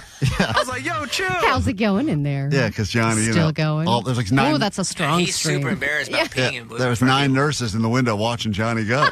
It is weird though because I had no nurses watching me. I believe it. They boarded up that they boarded up Allie's door like a little hurricane was coming. So I sit down and I opt to go front ways. So I put the cup underneath me front ways. I thought you're supposed to go around, reach around. No, because then I can't reach my hand all the way around to get underneath. My arm's not that long. It's easier to go in from that side. But I do regret the direction that I took because I put it in, I start going. I can't tell if I'm even getting it in the cup or not. I have to be really hunched over and looking at what's going on for me to even tell that it's getting into a cup. I just... You couldn't tell the difference in noise of it not hitting water? No, because the hitting stream's cup? all over the place. I don't know how much is going All in over the the cup. place? Yeah, I've got a wide stream. Oh, God. You got some issues going on down there. Some people just have a wide stream, right, Vanessa? Narrow that stream. Jesus Christ. Come on, Vanessa, back me up. Allie. I would say front. I'm with Allie, front. Okay. So anyway... She didn't back you up on No, wide she stream. didn't. That's for sure. I thought you said which way to pee. Yeah, no, which way to collect the urine sample, but you don't know always how much is going in the cup, right? Yeah, you're right. It's kind of hard. Allie's claiming she's built like a broken sprinkler. Yeah, you never know and then sometimes it's going one direction and then boom, going the other direction. Had no idea. It was just deciding to switch it up on me. Typical woman not making up her mind. So, exactly. Right. So then I take my cup out and I see the amount and I'm like, I don't know if this is enough. I'm always not clear on how much they need. Yeah, they don't put a line on the cup. No, they don't. And I'm like, put a fill line. Everything else has a fill line in the kitchen. Why wouldn't you just put a little fill line on there? They have like milliliters or whatever, but I don't know what the hell that means. Just tell me pee to here. I always thought they just need a couple of drops to do whatever tests they're going to run. I don't know. Maybe they just need a tablespoon. But I came out one time with a cup fully to the brim, loaded. That's couldn't even get the lid on. And I was like, here you go, I won. And they're like, what is this, sir? This is way too much. And I'm like, oh, I don't know. I thought more the better. They have to pour it out like TSA when you pour out all your water bottles. Yeah, this is too much. So I was like you. I thought I had to fill to the top. So I went back in. And that was my mistake.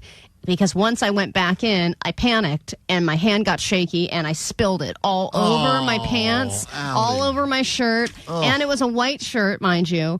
And then I had to try and make up for lost time by getting the rest of the pee in the cup. Otherwise, it would have been completely failed, and I would have had to do it all over again. And then I'm in a situation where I don't have a change of clothes. I have to walk out of the urgent care bathroom with a cup of pee in my hands and obviously pee all over my clothes as well. And it's obvious to everybody what you did. What happened. Yeah, because they hand you the cup so publicly. They don't. There's nothing discreet about it. They don't slide they're not like, under. here's a little baggie or something to cover it up. They don't even with. give you a code like, why don't you go in the bathroom, exchange an egg, and you know what that means, and the cups are in there, which they should be. And then when you leave, they don't sell. You would think at the urgent care, any place you're doing that, they would have emergency pants you could buy or borrow. Right, something just to maybe in the bathroom, just like a bonus pair of pants or scrubs or something. Something. You walk out like the doctor. And then the nurses, when they take that, it's just savage. They don't care if there's like drops of stuff on it. They don't care. They just pick it right up. Sometimes I don't even see them wearing gloves. They're just like, thank you. I had a nurse one time, she said, that little door in there is not working. So she goes, you can just bring it out with you. I brought it out with me. She was holding her lunch with one hand, and she took my sample with the other hand. Wow. And I was like, oh, what's going on here? So what is the solution? Because it can't be, we can't continue this way. Unless I'm just a complete idiot. Well, that's part of the problem. I have the solution. Okay, Vanessa, solve the problem. What if we do it like She said like a kid. What if we do it like a pregnancy test, you know? It's like a slit. You just have to get it wet. Boom. That's it. Or a little piece of paper. What if we had a toilet that was just designated for urine samples, and all of everything that went through the toilet just went directly into a cup somewhere, and we didn't have to deal with the cup? Yeah, what's better than the cup is like when you teach a kid how to use the toilet. They sit on their own little potty. Yes, and the potty has no plumbing. It's just the potty just collects. Why don't I know it's going to sound humiliating, but I'd almost rather go on a little potty. Sit down on a little potty. I mean, they can make a bigger one. They don't have to be little. We can make a bigger one. But go ahead, you go sit on the potty. I like it to be little because I feel like a giant. You go sit on the potty, and then they collect your specimen, because the cup situation is weird. I know. And the cup is not proportionate. Like, shouldn't it be a different cup size for men and women? Yeah, women should have like a red Solo cup. I need a wider cup. Right, a wider cup. Or I need a funnel situation where it covers all the area and then funnels in. They have that sheeness thing. That sheeness was designed for women to be able to, when they go camping and stuff. Like, why are they not giving out sheenesses? I don't know. It does feel like, and by the way, we're just talking about this problem, but 100% of people would agree with this. Yes, because it's uncomfortable, and everyone has to do it at some point. And then everyone has a shaky hand like you. I wasn't expecting to go back in. I had to go back in. I made a game time decision. I got you on a timer. Just relax. By the way, 818, great idea. How about a toilet that has a cup holder in the toilet? So you put the thing in the cup holder, and then you just have to aim, and it's fun. Right. That's fun. Why do you have to hold it? Because when you're giving a urine sample, you get pee on you 100% of the time, right? Why are they giving us little cups? They should be handing us big buckets. Yes. We're not marksmen. Good point. I like this great point you're making on the text line. Yeah, and then you carry it like on one of those like sticks where there's buckets on either side. We got to take a break. I don't think we've solved any problems, but the good news is when we return, we will figure out on the show who is the most and who is the least as it pertains to a bunch of different topics. I know that you've decided this for years. We hear this all the time on the text line. I made my decision. Allie is now the funniest.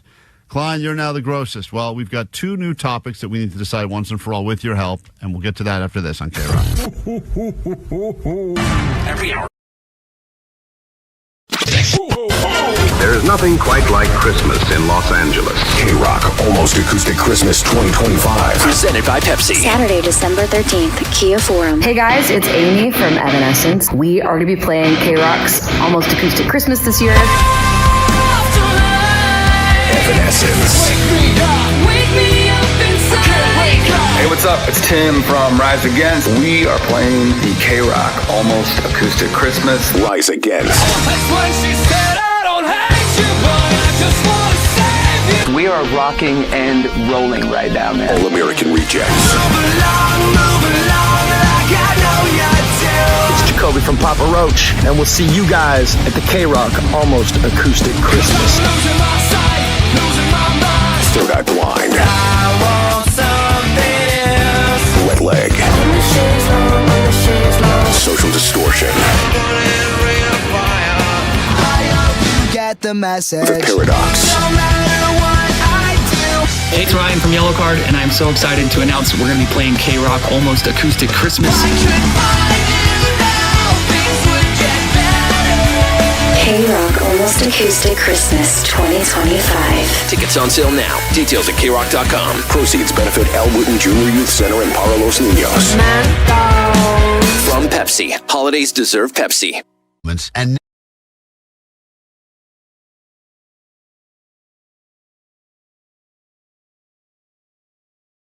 Nonya and Koala and Mama. These are all people that Jake has introduced us to when he goes to the pawn shop near the neighborhood he used to live in. Doesn't live there anymore, so he has not been to the pawn shop in a while. We thought it'd be a great opportunity to get him back to the pawn shop to sell all his fat guy stuff he doesn't need anymore. So he went in there, Allie, with like picnic blankets and spoons he used to eat ice cream with.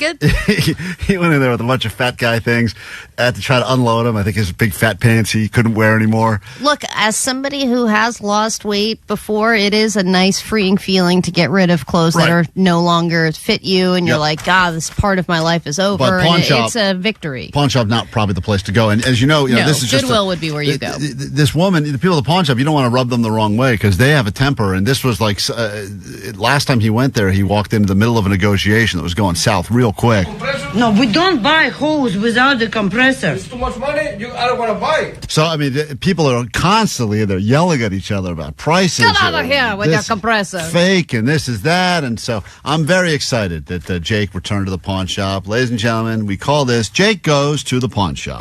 You know what makes it feel even better? Hold on a second. That's not right. We call this... hold on. I was uploading something else. Oh, Allie, what a fail. We were ready to go. I know. And I was busy. I was doing something. The guy is very weird. Jake sells the stuff at the pawn shop. Jake says the value is tip top. Jake says, hey, what are you gonna buy? All they say is, what's up with this guy? Jake sells the stuff at the pawn shop. All right, Jake's back at the pawn shop, and this time he's got his box of fat pants, and there's always that loud music playing when he walks in. Place your bets. Hey there. How you doing? Long time, huh? Do you recognize me? Yes, of course. Because I lost a lot of weight. So he's hoping that they wouldn't recognize him because he lost a lot of weight. It's not the same person. Right, but it's still the weird Jake. I know who you are. He probably had that dog on him and everything, so. Yes, of course. Because I lost a lot of weight. What happened? What happened? You dying? What happened? No congratulations. Just I got on the Ozempic. You were not fat. Oh, well, thank you. What'd she say, Jay? She says you were not fat. Oh, okay, you were not fat to begin with. Well, you were at your all-time high weight, so thanks to Lazaro, you started losing that weight real quick. Yep. So, okay. Now this guy, he's mentally preparing himself. This guy is always so disappointed when Jake shows up because he knows he has nothing of value ever. Only to this point. 562 asked, has Jake ever successfully sold anything at the pawn shop? He did sell one, but it was not his item; it was your item. Right, it was a collector. It was a collector Pez dispenser that he was able to sell, and I think he only got $5 for it. I got on the Ozempic. You were not fat. Oh, well, thank you. Okay. This guy sounds so mad already. So I brought a bunch of my old fat stuff I don't need anymore. What? What happened to you? Where did you go? Oh, I moved. I moved to a different part of the city. That's why you haven't stopped by that often. Okay. Yeah. Did you miss me? Yeah.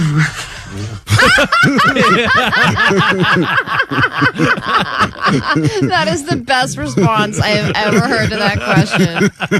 It was like a mix of laughter, shame. It was like every emotion all in one. In her head, it's just going, don't say no, don't say this. Yeah. She literally didn't miss him at all. But Did you miss me? Yeah. Always. I think she threw up a little bit in her mouth too. So what a beautiful reunion between Jake and the people at the pawn shop. Always. Okay. All right. Well, I got some of my old fat stuff I don't need anymore. No, we're not getting close. No. No clothes. No clothes. She already shuts Jake down. He's just starting to unload all of his treasures. He brought a lot of stuff with him. The reason we originally sent Jake to the pawn shop is because he's got all these dumb things in his nerd hole, like rocks and... Well, he's got some good concert posters from many years ago that are all comic good books. quality. And when he needs money, because he doesn't make a lot, Right. he will sell things that he's collected over the years, like comic books and things But he like also that. tries to convince us that all the stuff in there is valuable, and we say there is no value to your little stuffed octopus in there has no value Well, I think in he the real world. determined that the one most valuable comic he has is not even worth that much. No. It's really sad. So anyway, that's why we first sent him to the pawn shop. Now he's back. He's trying to sell all the fat guy stuff he no longer can fit into, and she shuts him down right out of the gate when he pulls out his giant pants. No clothes. No clothes, no. My fat pants. Nope. These are really good, high quality jeans that I ripped because I was so fat. You're not interested in these? Extra, extra, extra large. No? We don't take clothes. Okay. Give me something good. What about this? Give me something good. No, he's the wrong guy for that. These are high-quality pants that I ripped because I was so fat. What a great sell. No wonder she missed you as much as she did. Here's the next item Jake tries to sell at the pawn shop. Mickey Mouse picnic blanket that I don't need anymore because I don't do picnics anymore. No picnics? He's so sad for you. No picnics? Why couldn't you do a picnic? They are so fun. That guy loves picnics. He's Right? always on a picnic. He's very sad. He's very disappointed. Jake is no longer picnicking because that was the additional meal. That was one of his 9 meals of the day. No picnics? No, because I don't eat that much anymore. I'm on a diet. Only near White House. Sorry? Only near White House. Okay. All right. There's some internal joke there that they think is Did they just great. make a joke about the government? I think they said only picnics near the White House. Okay. But they think it's very funny, and Jake's got no time for laughs. He's right to the next item. But you don't want this Mickey Mouse no. picnic blanket? Okay. What about this trophy I got for eating 6 spicy fritters? So Jake has won. We found out Jake won a food competition where he ate the most spicy fritters. No, not the most. He just ate. He did a spicy fritter challenge. Right, but he actually didn't get an award for that. So I think he tried to pass off our ham dogger trophy as the spicy fritter award. And you can't pull. The problem with the pawn shop people is they're so used to being lied to. People are always trying to sell them fake diamonds and fake watches that you can't pull anything over on. I mean, listen to this. He tries to say, I won this award for eating the most spicy fritters, which is a true story. Jake did, but then he tries to give the ham. Listen, this woman, you can't get anything past mama. For eating 6 spicy fritters. What the hell is that? Is it a hot dog? So right away, she's already concerned. Why did he present her with a hot dog trophy? And why wouldn't Jake just lie and say he won a hot dog competition? Right. The whole story's backwards. And these guys, pawn shop people are great at sniffing out liars, dude. Is it a hot dog? Yeah. That's a funny thing. Hamdogger, okay. Well, anyway, so she doesn't even like your ham dogger idea. Right. Yeah? No? All right. What about, this is a solid gold In-N-Out coin. Now, this is actually something that could be of value. Wow. And, the pawn shops love gold. Nothing makes pawn shops happier than real gold, Man, yes. especially now. So And Lindsay Snyder, she gave us some precious In-N-Out coins that are good for one meal at In-N-Out, but why would you use it for that? Because those coins don't seem like they come by very often. No, they are like rose gold in color, very nice. Jake says, I got one solid gold coin, good for In-N-Out, but it's gold. I know you guys like gold, and this is where things start going real south. Good for... There is not such a thing as a In-N-Out solid gold coin. Right away, she said, it doesn't exist. What you're saying is not real. 310 said, maybe Jake was hoping they would pay by the pound. They were probably hoping for it. Not the case at the pawn shop. Said it's solid gold. Said it's worth its weight in gold. You can get anything you want on the menu with that. It's not even heavy enough for gold. It feels heavy to me. He's so weak. So she's already determined this In-N-Out coin is not gold. Seems like it looks gold. Good for one burger. You're kidding me, right? Good for one burger. She always loses. Like, eventually, she just decides she's over Jake. Yeah, I know. And she's excited to see him at first, but she loses her patience quickly. Because the time is money for the pawn people, and you have nothing of value. This looks gold. Good for one burger. You're kidding me, right? It's worth its weight in gold. How much you paid? I didn't. I was It's given not this. gold. Who told you it's gold?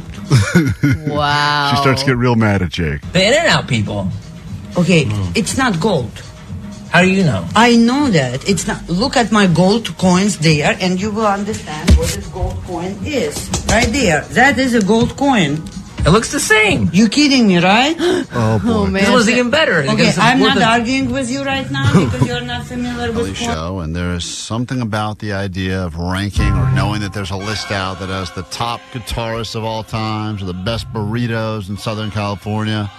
But on this show, we decided to try to figure out, with your help, if you're a new listener or you've been listening for a little bit now, who would be tops and who would be bottoms on two different lists. We've got a whole show full of bottoms. And this is going to lead to a lot of internal fighting. I think we will all agree on one of these because the categories we're going to break down today is who is the smelliest on the show.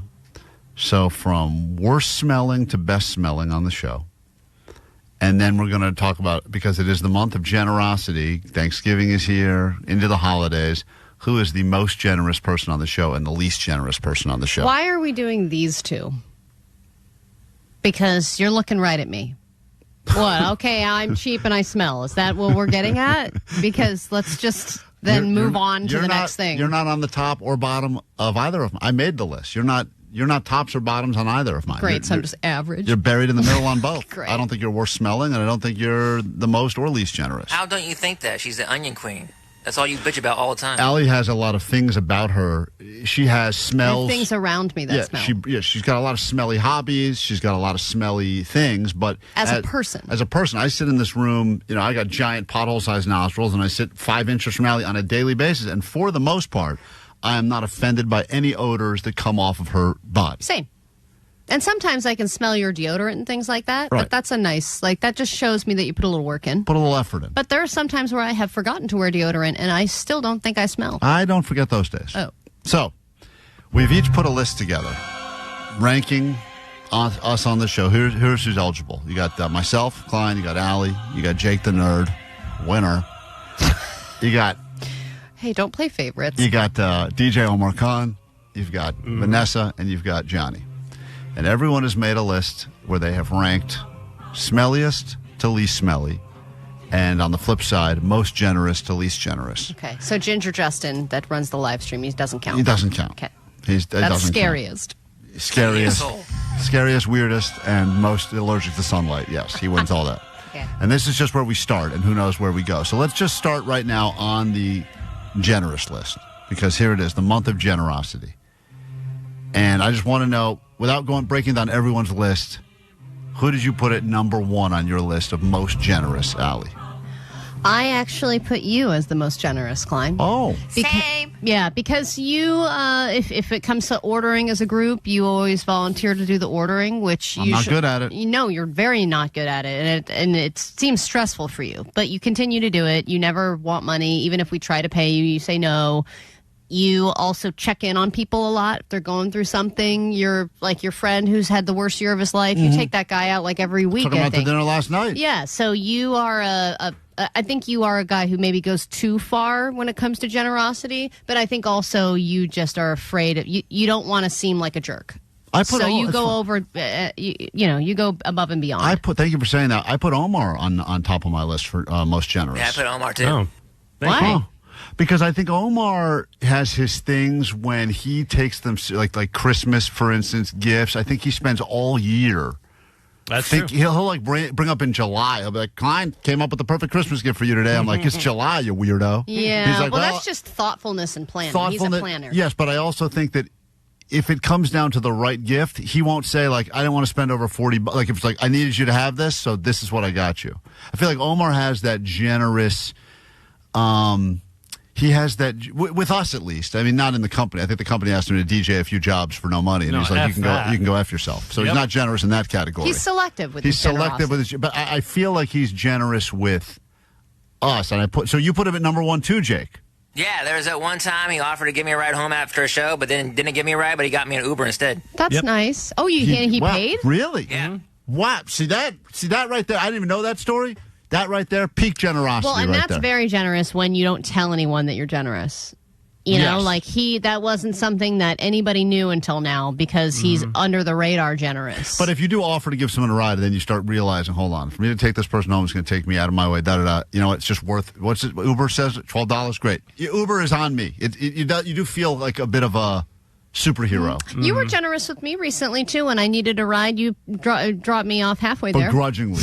Yeah, and yes, because and then you're like, this is as far as I take it. Get out. Yeah, well, you were close enough. I took you near the highway. I made my Uber $50 instead of $100, which I appreciated. I said, F you, Allie. I said I'll take you all the way, but I'm going to be late to get my kids. You and did not want to take me all the way. Of course I didn't want and to. That's why I don't want empty generosity, where you're like, I'll take you all the way when you don't want to take me all the way. Your quote was, anywhere's closer than here. And I was like, great, I'll take you 6 more minutes closer than here. You dropped me off on a street corner. At a bus stop. I said there's a bus stop. stop. And there's a bench right there. Oh, well, what else was I supposed to do? I'd already picked your ass up in the heart of Hollywood. You know, actually, I put as number 2 on my list, I put Johnny because Johnny is very generous with his time. He might not have a lot of money, but he is very generous with, he'll show up for you if you need him. He showed up for me when I needed another ride. He was there to put a credit card down on that rental car when I was turned away. Johnny was high on my list, too. Very generous. He'll be there for you. Oh, thank you, fellas. Let's just skip to the bottom of the list now. Who did everyone have as the bottom? All right, let's say it all on 3. 1, 2, 3. Jake. What? Me? Me, Jake? I never even met you, Jake. What? What? All right, I meant to say, like, he's in his little closet all the time. Like, we don't even, like, meet during the show. That's what I meant. But who'd you put on the list for bottom? Me or Jake? Oh, you put... You put you as the least generous? Oh, no. I put Jake. Oh, you put Jake as the least. Making sure. Okay. Vanessa, what did you put for the least? I also put Jake. What? Me? Jake, I don't think you've ever given me anything. What would I give you? He does. I don't know. He does say "I love you" a lot, like, which is like generous with his heart. That's like love. Yeah, no one wants that. Yeah, no one wants that. Yeah, it does. If love was a gift, then there's like the take and then there's the give, and I feel like a lot of people here at some point will be like, "Hey, I have extra this, put it on the table," or "Hey, I brought," and Jake's kind of I'll grab all that. You know what? One time, Jake did show me a parking spot that I could take at Burbank Airport. I followed him to Burbank, and he showed me where to park. And I gave you a ride to the airport. And you did give me a ride to the airport because it was literally 1 block from his house. It's 3 blocks. It was convenient for him. It was very convenient, and I Right. knew it was convenient when I asked him, but still, he gave me a ride. Jake, who did you put for bottom on your list for generosity? I put Vanessa, Johnny, and me because we're all too broke to be generous. That makes sense. Yeah, that's pretty true. Well, I think that the reality is generosity, as Allie pointed out, can be time, can be spirit, can be thoughtfulness. Well, Johnny, that's what I say every day. I love you guys. That's thoughtful. you could save that. Yeah, and I feel like when people say it all the time, they don't really mean it. I mean it. We're moving on now to the list that I think is going to tear the room apart even more, and that is most least, Klein Alley Show. Talking about smelly now. All right. Our number 1 on 3. You guys want to say it on 3 or? Okay. 1, 2, 3. Jake. Wait, I heard an alley in there. Well, Jake said that. But everyone else said Jake, right? Yeah. No, it's Allie. Well, I'm not smelly, I'm fragrant. If you were smart, you would put yourself as top of the list. You know this, Jake. I'm not smelly, I have a natural musk and chicks dig it. That's different. Did anyone not put Jake other than Jake for number 1? Nope. I put Jake. Definitely Jake. Whatever. How would you know? I'm in my nerd hole the whole time. Jake, you smell like a beanbag chair, bro. That's fragrant. That could be a candle. I will say, Jake, on my list, you are in 4th position. What? Thank you. Also in 2nd and 1st. Okay. That makes sense. You took over 3 spots on the smelly list. Mm-hmm. I put Allie as all 5. No, I don't smell as a person. I actually think most people on the show, believe it or not, do not have a smell at all, which I think is a great thing. Well, actually, Vanessa I have last on the list because she has a good smell. She has something, What does she smell some like? kind of new shampoo or something that she's using where Cocaine. she smell. Yeah, or maybe it's just really fragrant, good batch. You know? I always get numb when I'm around her. It's I got can't tell this why. little like hint, and it's not overpowering because I don't like a lot of perfume or any kind of smell that's too overpowering. But it's just this like general nice smell. Who'd you guys have for 2 on the most smelly list? I put myself. Yes, I agree. Yeah, I had Allie. Allie. Thank you. Number 2 always. Yeah. Great. All right, so we didn't accomplish anything on these lists. Most I think worst. they turned out the way we Hey, thought Jake, they you would. won. You won one though. Hey, you won. Thanks. I'm runner up again, baby. I don't know know why we did this. Why did we start with these? I think beanbag is a good smell. That's like leather. Beanbag is not a good smell. Beanbag is not a good smell.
Times are tough, money's tight, but if you'd like to go to KROQ's Almost Acoustic Christmas and not buy tickets, we'll have them for you coming up in about 15 minutes right here.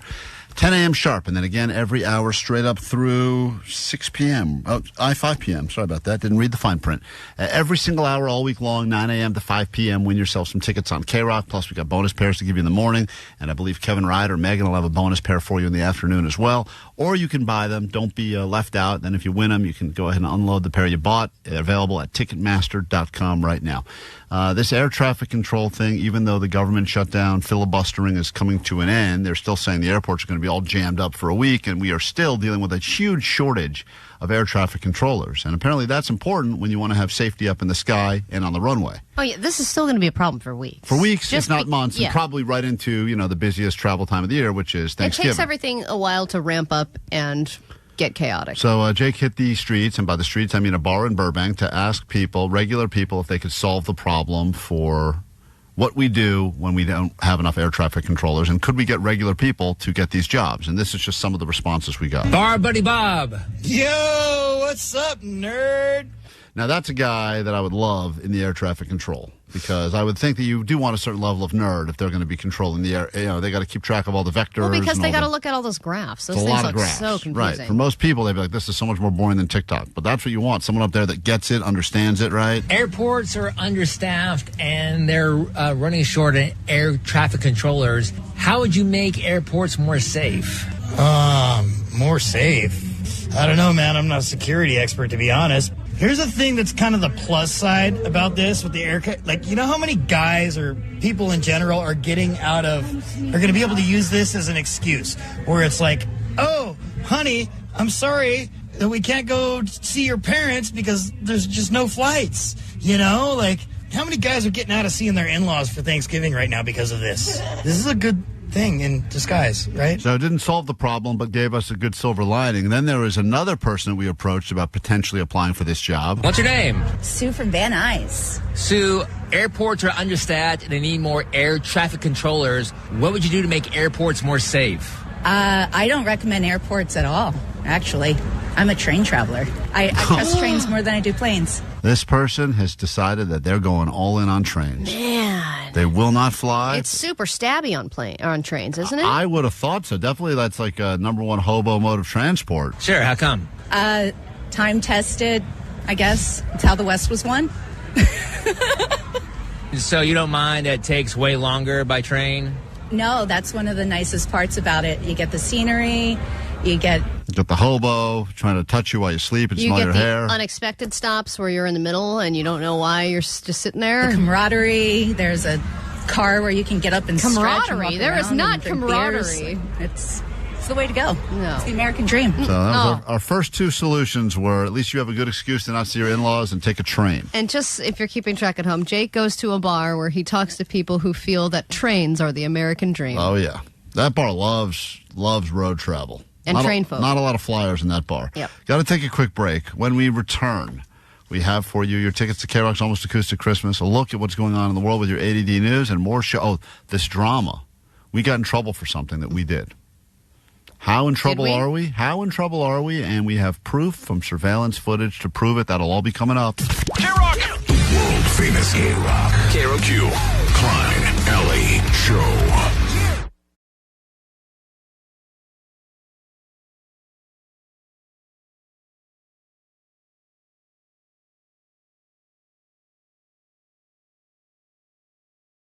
Show. Stuff going on in the world, stuff going on in the news, stuff potentially happening to your own body involving your ass. And you don't know about it because the news buries butt stories. And that's where we come in, Allie, with something that we call butt stuff. It must be a special occasion. Oh, yeah. It's time for butt stuff. In this edition of Butt Stuff, been quite a few stories of people actually getting butt-related injuries. Now, I know last time we did a butt stuff, it was a lot of people doing these backdoor, pun intended, surgeries with non-licensed doctors that were doing butt injections, and then they were getting cement in there, and it was a whole problem. Now, it seems there's a couple of good butt-related stories that we should share with you, including the bulldog puppy that was born without a butt. What? But has made a miracle recovery after a life-saving surgery. Klein, who has an extra butt to donate? I don't have an extra butt. I have an extra hole. It's very different. Complex operation and built the dog a new bottom from scratch. 3-hour surgery. Lucky From scratch? What kind of scratch? Lucky then spent a week recovering and learning how to relieve herself, and now she is a fully functioning bulldog puppy born without a butt. I didn't even know that was possible in the world of dogs, but that is a medical miracle right there. So I'm happy that this dog now has a butt. However, there are a lot of humans that, we just talked to one-armed Gary yesterday who needs an arm. Yep. People don't have legs. People love doing stuff for puppies born without stuff. That's like the world can Oh rally. my God, like puppies in wheelchairs, puppies with artificial butts. They love it. And they will come out of the woodwork. They will donate so much money to make sure that every dog has a butt. And I just want to say, I understand animals are great, but people are pretty great too, and we should help them, maybe. From good butt stuff to bad butt stuff, here's this. San Antonio police are working on a crazy case because they say the entire argument turned shooting was over a parking spot. Police say the man was at a store on West Commerce Street when he got into an argument with a group of guys over parking. When the man was leaving, he says the men started shooting at his car, hitting him one time in his rear end. So that guy got shot in the butt, and that is not the only bad shot in the butt story, Allie, because listen to this. Just when you thought that was the only thing you had to worry about, here's another one. A Pensacola man is in jail this morning, suspected of shooting another man at a Waffle House. Now, the sheriff's office says Lucky shot at the ground near the victim. The bullet ricocheted, hitting the man in the buttocks.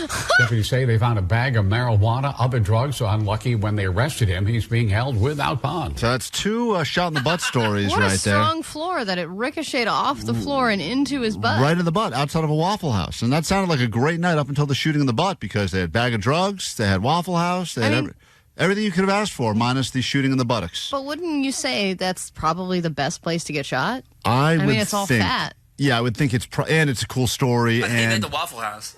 Oh, the Waffle House is definitely the best place to get shot, because you can immediately, point to the menu. You don't have to order. You just point to the picture. You got food covered. Waffles. Chunked and smothered, I say. And then there's this story. If you are one of the fans of Ozempic or Wegovy, you don't just have to worry about all of the other Ozempic face stuff. Ozempic butt is apparently taking over. First we had Ozempic face, and now we have Ozempic butt. It's this idea that when people are taking Ozempic, also called semaglutide, and they lose weight, or, by the way, Wegovy, just so you know, Ozempic is actually FDA approved for diabetes, helps with weight loss as well. Wegovy is semaglutide approved for weight loss, but whatever people may be taking, Wegovy or Ozempic, they are losing someone's weight on Ozempic. Yeah, this woman is definitely so obvious. defending the Ozempic. They have a lot of benefits, and it helps with depression and diabetes, and it's FDA They are approved. losing weight and ending up with Ozempic butt. I did a video on Ozempic face. Now we have Ozempic butt. So what is it? It's this idea that you lose weight, you lose enough weight, perhaps you lose weight quickly enough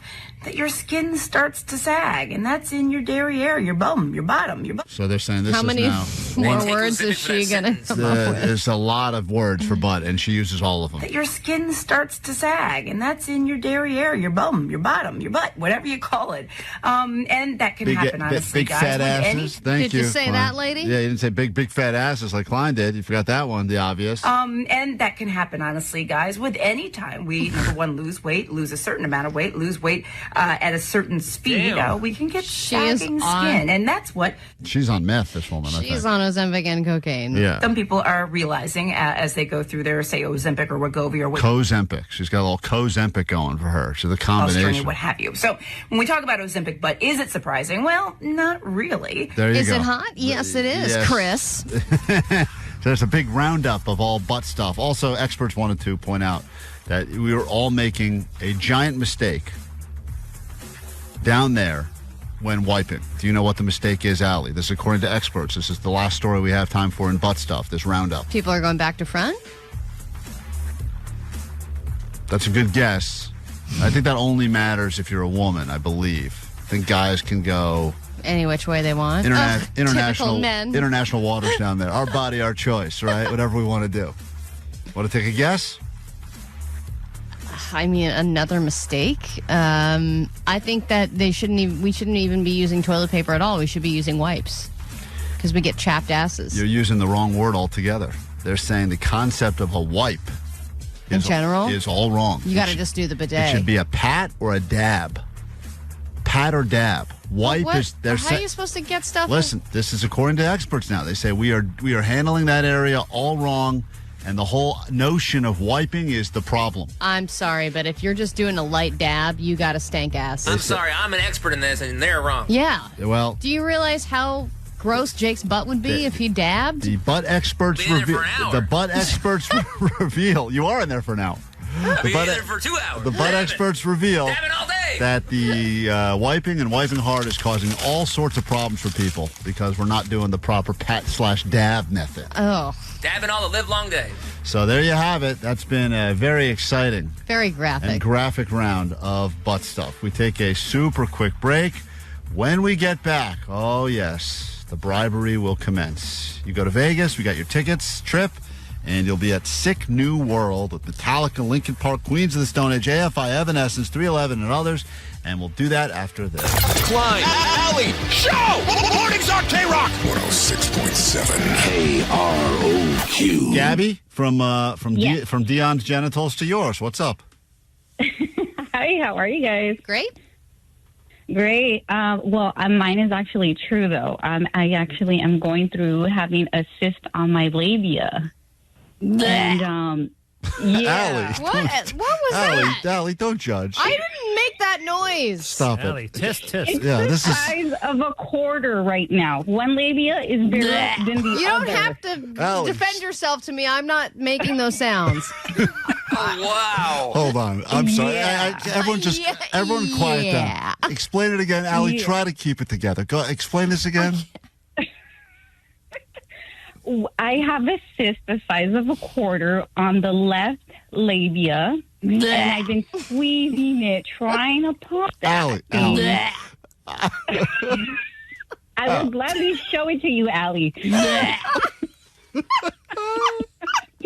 And I'm a personal shopper, so I have to walk all day for 8 hours, and my labia is rubbing against my other labia part.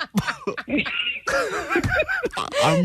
not me. I'm very sorry that you are telling us something very personal I'm now. not grossed out. This is hot. Yeah. Keep going.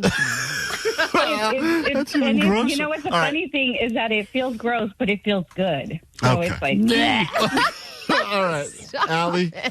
Gabby, I'm sorry. Gabby, thank you for your brave story. What a story, Allie. What was this an excuse for? Or this is just actually happening.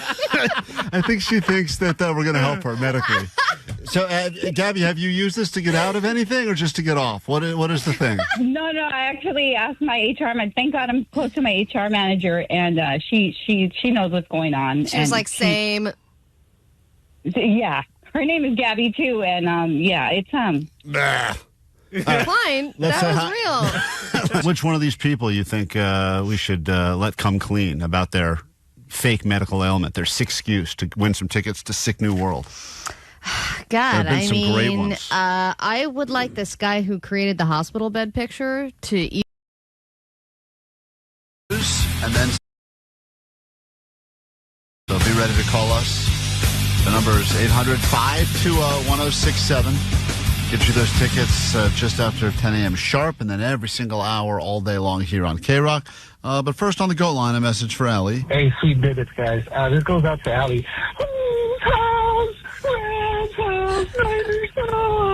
There was a lot. They of sure do. A lot of messages about it being Rams house and Niners sucks. And if you don't believe me, here's another one. Oh, man, Allie, that Rams-Niners game was pretty dang rough. Whose house? Rams house. Rams house. You effing lost. All right, well, there you go. Positivity to start your Monday morning with, and now your news. Grab your Adderall. It's time for A.D.D. News. There's a lot of sports controversy over the weekend. We'll talk later about what's going on in Major League Baseball. Some people that were throwing pitches to satisfy some bets illegally. Crazy stuff. That Crazy is- stories. Guys could spend 65 years in jail for throwing a few balls on purpose. Yes, but did you hear about the controversy with USC and the play that they made? Oh, yes. The jersey swap? The old changing of the jersey, the uniform swap out, which, by the way, I think it is illegal, but regardless, it is amazing. It reminds me of like an old, like a Disney movie or something. Yeah, totally. That's Like wait Rudy. a minute, that's a dog. Yes.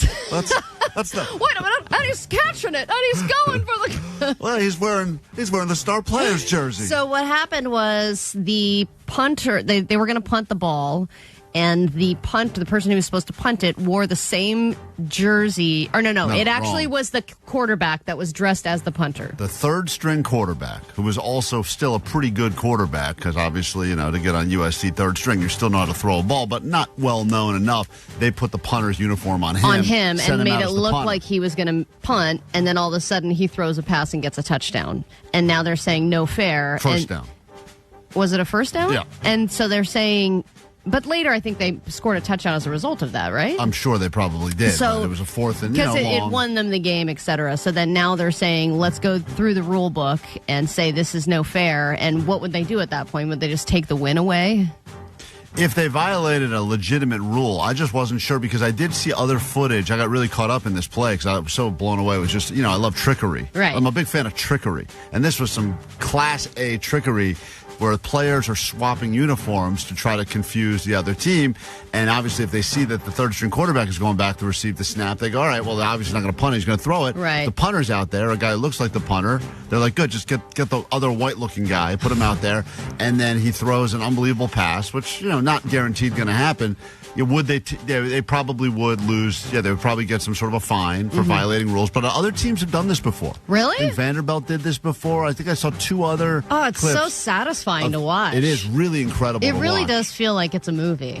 Yeah, it's great. And I'm like, just let him do that then. And if I were playing football, obviously I would suck anyway. But to know what's going on that field at any given time and be able to read any kind of play, I feel like is already impressive. It's funny. To be able to swap the people, that would be even so much harder. Just to know how unathletic I am, I've thought before when I'm at a game and I look at players on the sideline, I think to myself, man, if I had to go to the bathroom and take a really big dump, I wouldn't want them to know that I was off the bench. So I would love to put my uniform on someone else just to sit on the bench with their helmet down so I could sneak into the bathroom and take a dump. I'm sure all those guys are dumping out all the time. I would guess, but Kind of like having a carpool dummy. Yeah, exactly. Aren't they eating like 20,000 granola bars a day? There's a lot of protein. It's nonstop protein. I think they probably just have a designated dumping bathroom. Yeah, so I don't know what the latest is. Because USC technically won the game.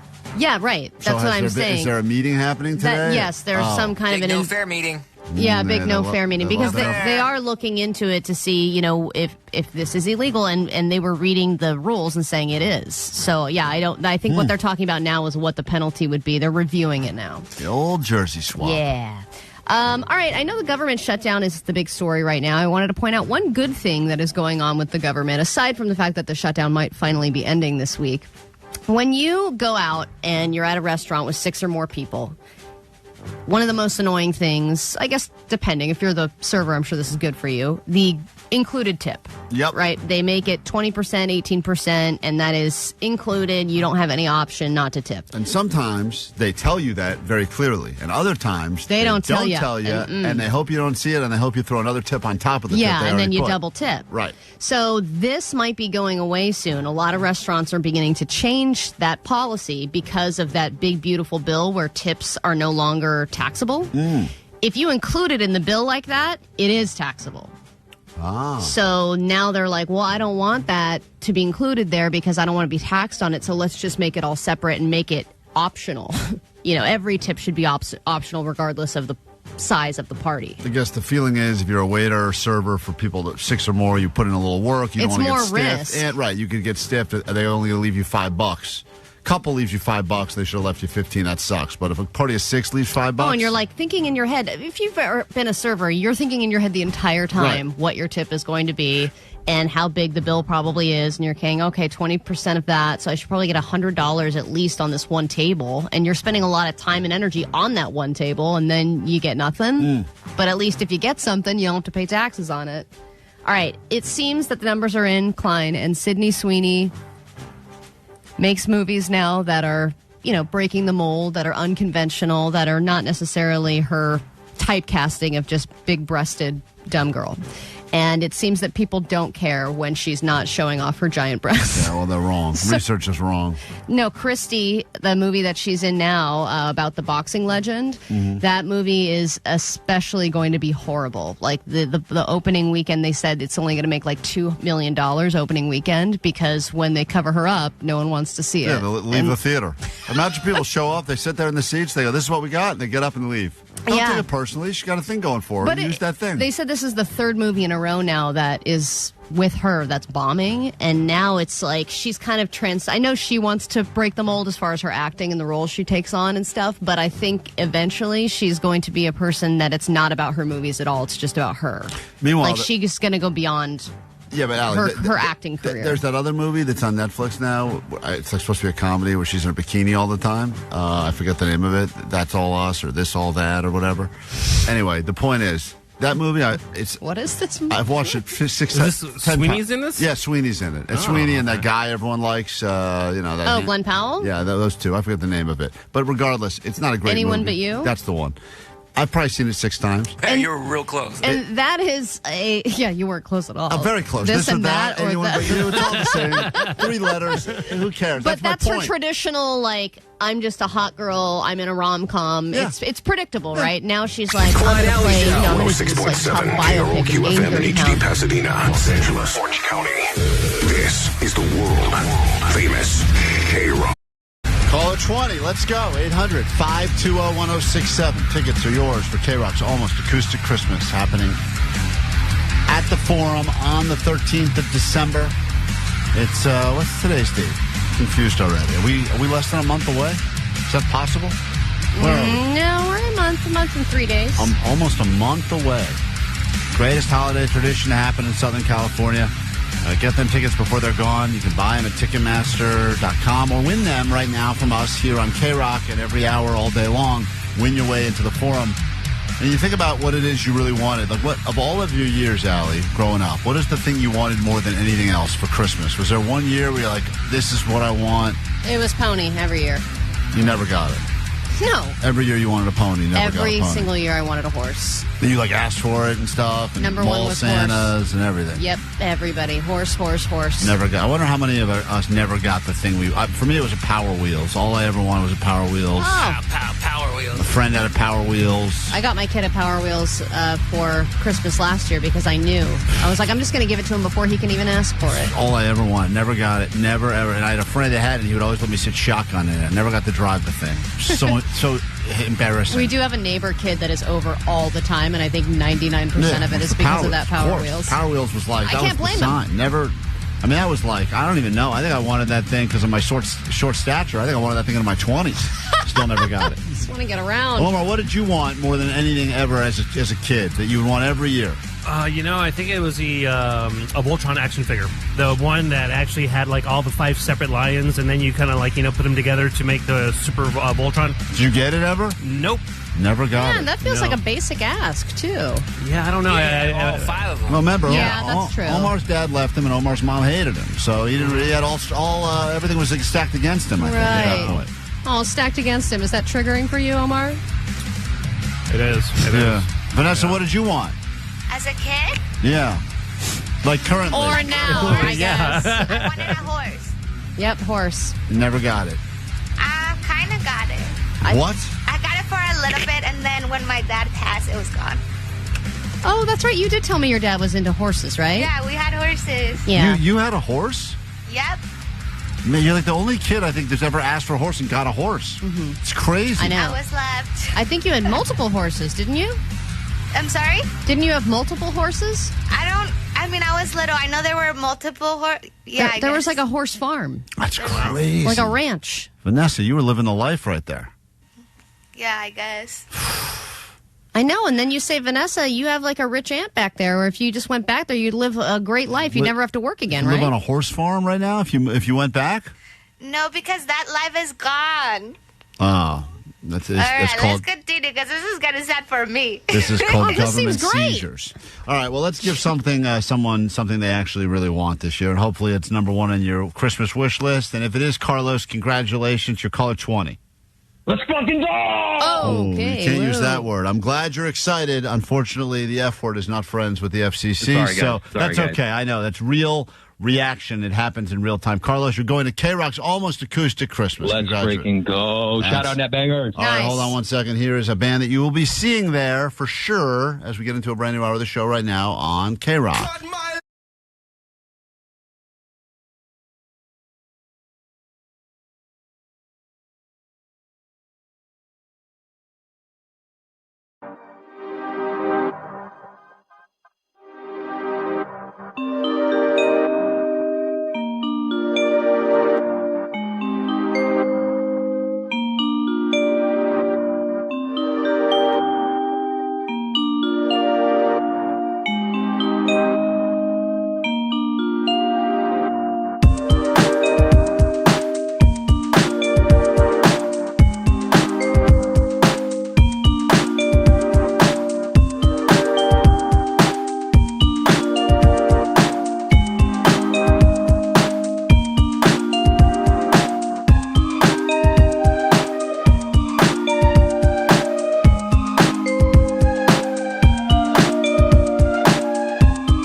two words you never want to hear when you're responsible for it, and that is internal investigation, which is apparently what has been happening behind the scenes here for the better part of the last week at KROQ because of something that we are somehow responsible for. Yeah, and there was an email that went out that then we were asked about by our boss, but the big boss had sent an email out saying, I am not happy at all and I want to take action. So, for us, that's a dangerous area to put us in because action means firing. We start thinking about all of the many things that we do every single day on the air, and how we intend things to go versus how they do actually go. And we don't know what things get complained about, but quite a few things we do get complaints. And as a result, we start thinking, what are the many things we did? What is being, quote, internally investigated, and what actions will be taken against us? Yeah, because why is our boss not happy at all and wants to take action? Right, because when you not happy at all, we get that. They've been not happy at all with us for just some time. Just another day. Yeah, we're used to that. That's our sweet spot, not happy at all. Taking action means that they have to not be lazy bosses, which they love being. When HR gets involved and you have to have that phone call, then they have to explain to you what happened. You have to explain your side of it. It's so nerve-wracking, even if you know that you're not the one who directly did something. I have a running tally in my head, usually, as to things that I think could be problems. And we usually do most of those things anyway because I think the audience will like them and because they're fun for us. But I do keep little notes that could come back to bite us in the ass. After a month goes by, I kind of refresh It's a 30-day reset. I have a 30-day reset it's of like the all security right, video. I think we dodged a bullet on that one. Let's just move on to the next thing. So as we saw the email that said internal investigation, are you guys responsible? I start running through what do I have stocked up pretty much for the month of October that we've done on the air. And that involves... Do you want to share share any of those ideas? Not really. Okay. I don't want to say them out loud. But because I feel like they're unaware.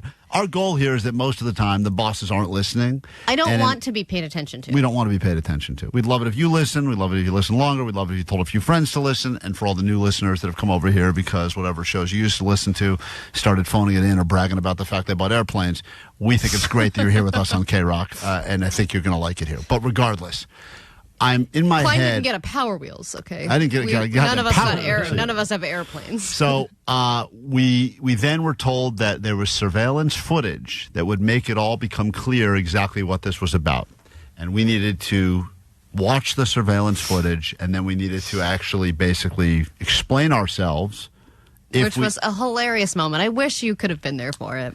It was pretty remarkable because as I'm waiting for this stupid buffering system to buffer, I go, all right, now we're about to see something. And I still in my head am going, did Allie do something? Did Jake do something? Did I do something? Was this one of those ideas that we talked to? Was it Vanessa was getting in the conversation with the people in the stall next to her in the bathroom? I never know what thing it could be. I thought that maybe the news team was mad at us for something. I assumed as well that we did something at KNX. Was it Klein's Prop 50 joke? I did make a Prop 50 joke. It didn't go over well. So I just wanted, before we explain what happened, does anyone here have anything they'd like to fess up to? Johnny, I open this up to you. Vanessa. Anybody. Ginger, Justin, Omar. Did anyone do anything that they think could have been an issue around here that has led to an internal investigation? I didn't do anything in the restroom at all. I didn't say that. What? That was a strange Why? reaction. Is there anything that you did, Johnny, on company, anywhere? It definitely wasn't in the restroom. I didn't upper deck the toilet yesterday. No, I did it on camera. Jake, anyone want to confess anything? Can't think of anything, but... Also, why would you want to confess? I'm just curious if anyone did anything that they're like, okay, this was a thing that I'm aware of. Anyone? Not me. Okay. All right, we'll take a quick break. When we come back, we will reveal... Go through the restroom footage. Reveal the evidence of what Johnny did in the bathroom. No, it's not Johnny. It's not Johnny. It's not the bathroom. It is... Do we have cameras in the bathroom? No, we don't anymore. Oh, okay. Not anymore. That was another internal issue. I don't want to bring that up again. There is nothing quite like Christmas in Los Angeles. KROQ Almost Acoustic Christmas 2025. Presented by Pepsi. Saturday, December 13th, Kia Forum. Hey guys, it's Amy from Evanescence. We are going to be playing KROQ's Almost Acoustic Christmas this year. Evanescence. Wake me up inside. Hey, what's up? It's Tim from Rise Against. We are playing the KROQ Almost Acoustic Christmas. Rise Against. We are rocking and rolling right now, man. All American Rejects. It's Jacoby from Papa Roach, and we'll see you guys at the KROQ Almost Acoustic Christmas. Third Eye Blind. Wet Leg. Social Distortion. Get the message. The Paradox. Hey, it's Ryan from Yellow Card, and I'm so excited to announce that we're going to be playing KROQ Almost Acoustic Christmas. KROQ Almost Acoustic Christmas 2025. Tickets on sale now. Details at KROQ.com. Proceeds benefit Al Wooten Junior Youth Center in Paralos Niños. From Pepsi. Holidays deserve Pepsi. Even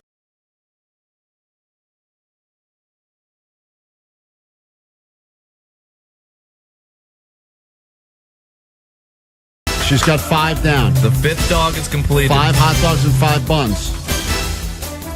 2, 1. That is a time. Time is up. Oh yeah. Allie, hold on 1 second.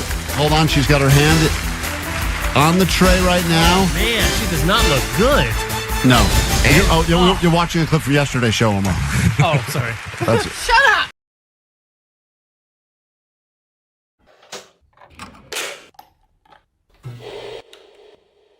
Away because of something this show did. We'll tell you exactly what it is and who's at fault next on KROQ.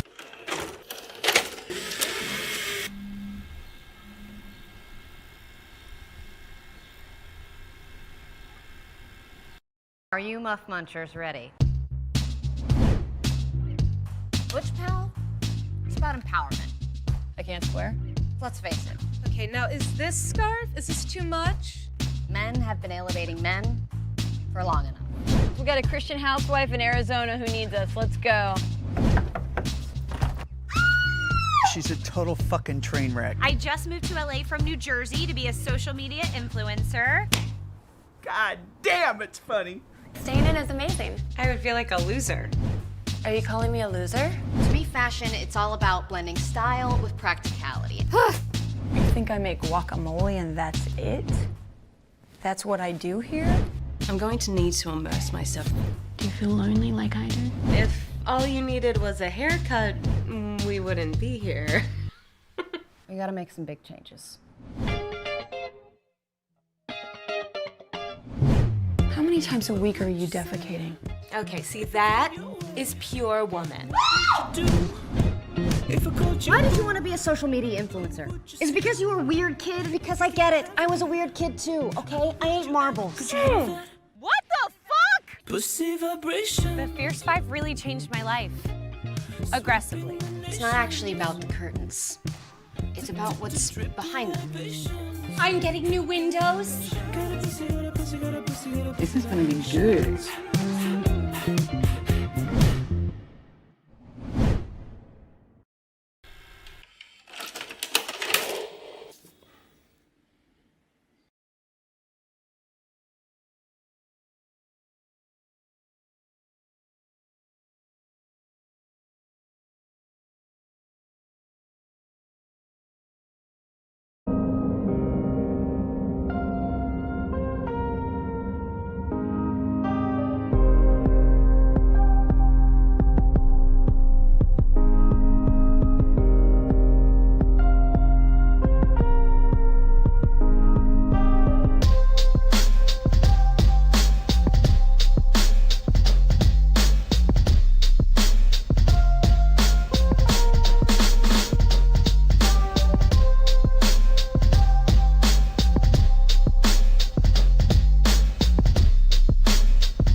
K-Rock Klein Alley Show. Never good when we get called into a meeting. Even worse when that meeting involves an internal investigation. Even worse when they say, if no one wants to admit to doing anything, we'll pull up the surveillance footage.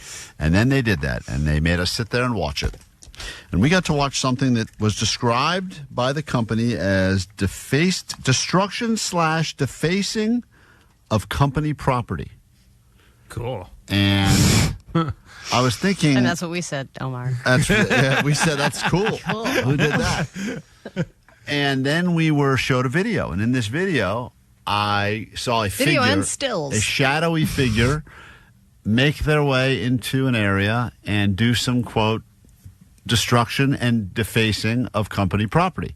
With a smile. And I look and I go, wait a minute, that's not Allie, and that's not me. And I always have a moment of relief, because even though I don't remember doing something, I'm like, oh, thank God it's not me. Because usually I have the... You're very shadowy. Yeah, I am shadowy. And I think a lot of times when you see grainy footage, people think it's grainy, but that's just me. I'm just grainy. Yeah, the company Bigfoot. Right. Thank you, Jake. And then and I go, it's not Jake, so he's in the clear. And I go... It's definitely not Johnny. I thought it could have been Vanessa for a moment, but it's so unlike anything Vanessa would do, because Vanessa she's so is risk a averse. rule follower. She says every time after we do something, she's like, that broke a lot of rules. We're like, well, we're still doing it. She's Plus, like, based on what happened, she would never be able to reach. Never. And then we saw someone who technically does work on our show going through the halls of KROQ and changing signs.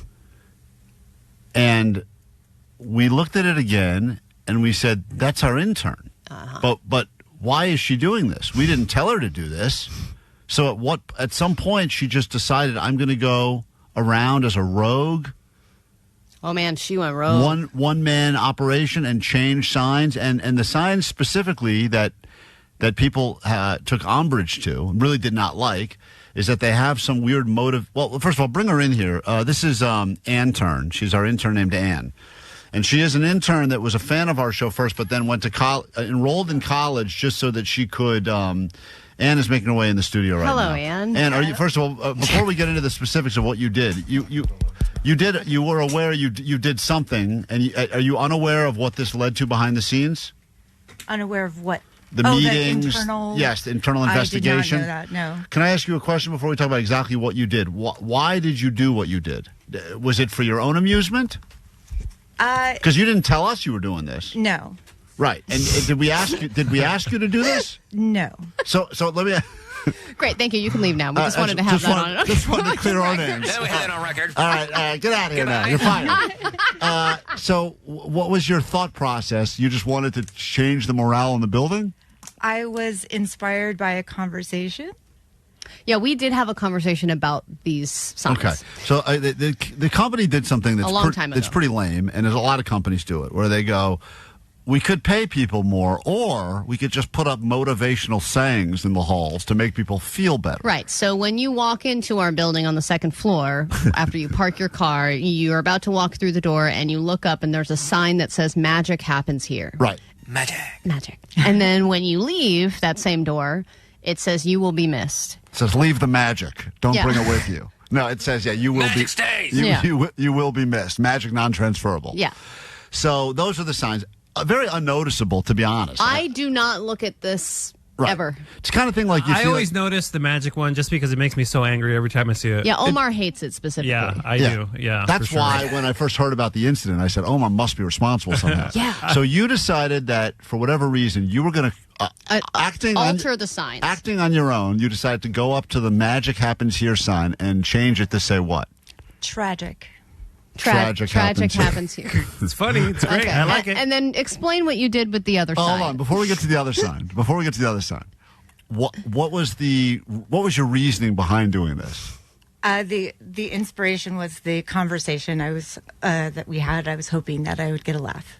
So you thought that one of us would see that, and we would chuckle and laugh and say someone changed the sign, and then you would say that was me. This was your way of trying to be favorite intern, right? Well, I didn't need to be favored. No. But was the goal for people to eventually know it was you, or you just wanted people to laugh and you just having the satisfaction that you're responsible? I just get a laugh, honestly. So you just want to laugh, even if it's weeks later. Yeah, well, I can't imagine it would last very long. Right. So she So what you don't realize is there's a bunch of surveillance cameras, and all of what you did have been captured. We have the foot. We're going to actually post some of the pictures. You are so happy in this footage, by the way. I I love love it. You sneaking in to do this is funny because I can tell you know it's not right, but you don't seem to care. You tried to do it very quickly and kind of inconspicuously. How'd she do it? She's not inconspicuous. Well, no, it's clearly She's her. It's not like there's a disguise or anything. Right, but she's happy as she's walking. The bosses were under the impression that we told you to do this and we didn't want to risk ourselves. Now, if we were going to do something that was potentially a problem, trust me when I say we just do it ourselves.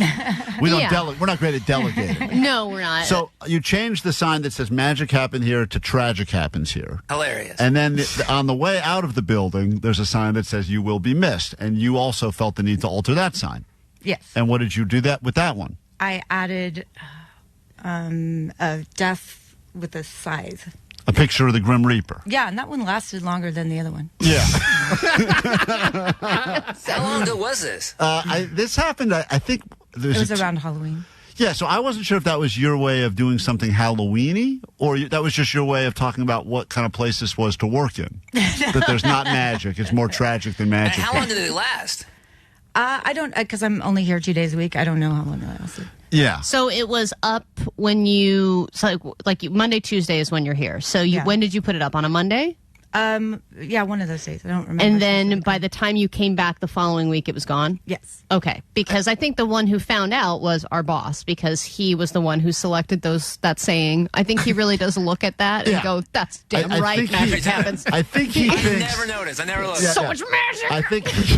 I think he walks into work every day like he's Notre Dame taking the field, and he kisses that thing, and he walks in, and he's like... Magic happens here. Let's go. Game day. So yeah, his regular thing was like. So all of a sudden, it's like tragic. What happened here? So they called it. I mean, this is not them being funny, but they called this defamation and destruction and defamation. Yeah, because of company technically property. you are defacing the company's property. They don't have a good sense of humor about it, especially. Well, actually, technically, we rent. It's not ours. Yeah, that's true, Jake. That's a good point, Jake. We're defacing rented company property. Rented company property. So. They got really upset about it. Especially our boss, because obviously he's passionate. He likes the magic. So we now have to deal with this internally now and figure out, and I don't even know, Allie, did he say we have any sort of, because we said, she was probably just trying to be funny, no big deal, let it go. And they're like, no, this is a big deal. And we're like, it's a big deal. Right. Why is it a big deal? Well, I said, make it disappear, magic, ta-da. I think they just wanted to know if we were putting Anne up to this. And also, if we're not putting her up to this, what else is Anne up to? Because what other things are you doing without? Because intern job here is like, it's a little bit of that, you get a coffee, this and that. And then occasionally it's, can you help out with this? I know you've been back with Ginger Justin helping on the YouTube a little bit. You do have things you're learning about this place. It's not just go get us this and get us that. But it's usually most things are like handed down from Vanessa or Johnny. And this time you decided to act as a rogue agent. But that's not the only thing you did as a rogue agent around here, right? Yeah, I also put I named Justin's little office. So I put a sign up there. What's the name of that thing? Well, currently it's Justin's Techtopia, but we can change it to something else. But you did that without permission. Yeah, I mean, Justin was there. I was just told, changing stuff. You like putting up signs. I was told also that you tried to get Omar into some trouble. Oh, yes. Is that true? Is that true? What the hell are you doing? Listen to Omar, listen to this. I'm a big fan of this intern now. I know. I didn't realize. Omar is a huge fan of Anne. I think the intern is just here we're here for her amusement now.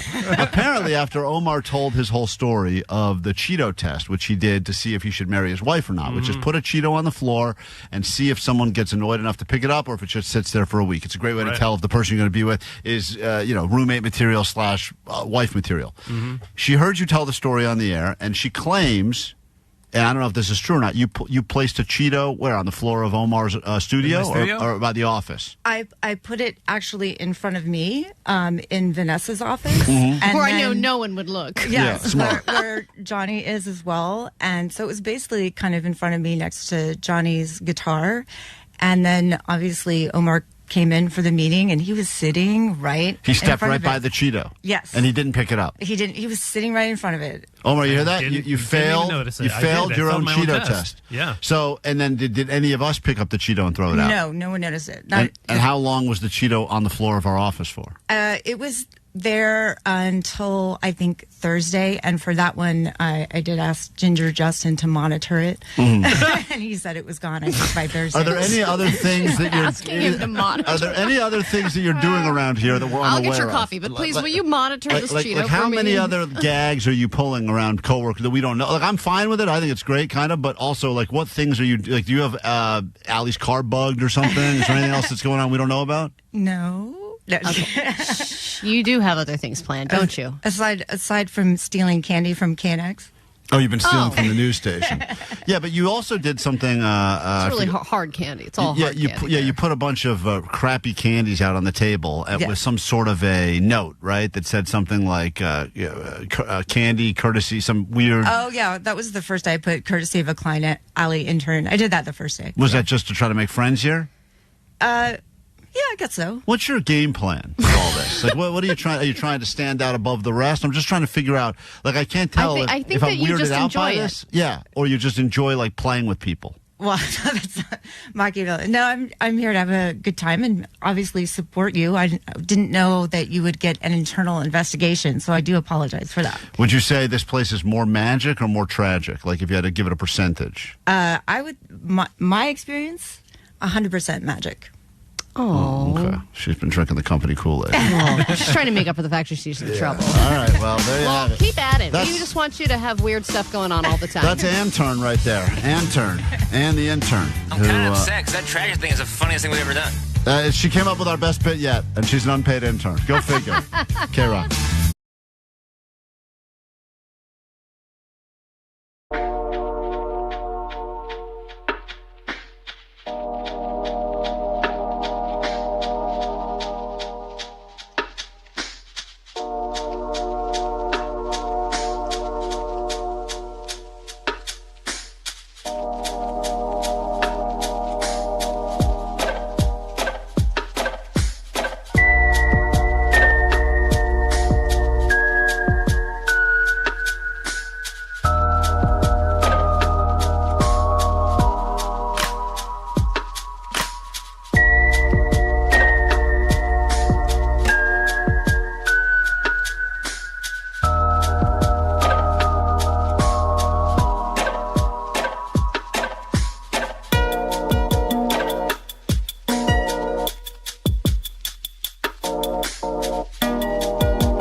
coming to an end for now, but fear not, they got the GOAT line for you for the next 24 hours, 844-956-GOAT for any messages you may have. In fact, every once in a while we get, it's a lot of critiques and criticisms and anger, but every once in a while on the GOAT line, Allie, we get invitations that I think we have to take people up on. Hey, Klein and Allie, Pantyhose Greg here calling from the dead shed.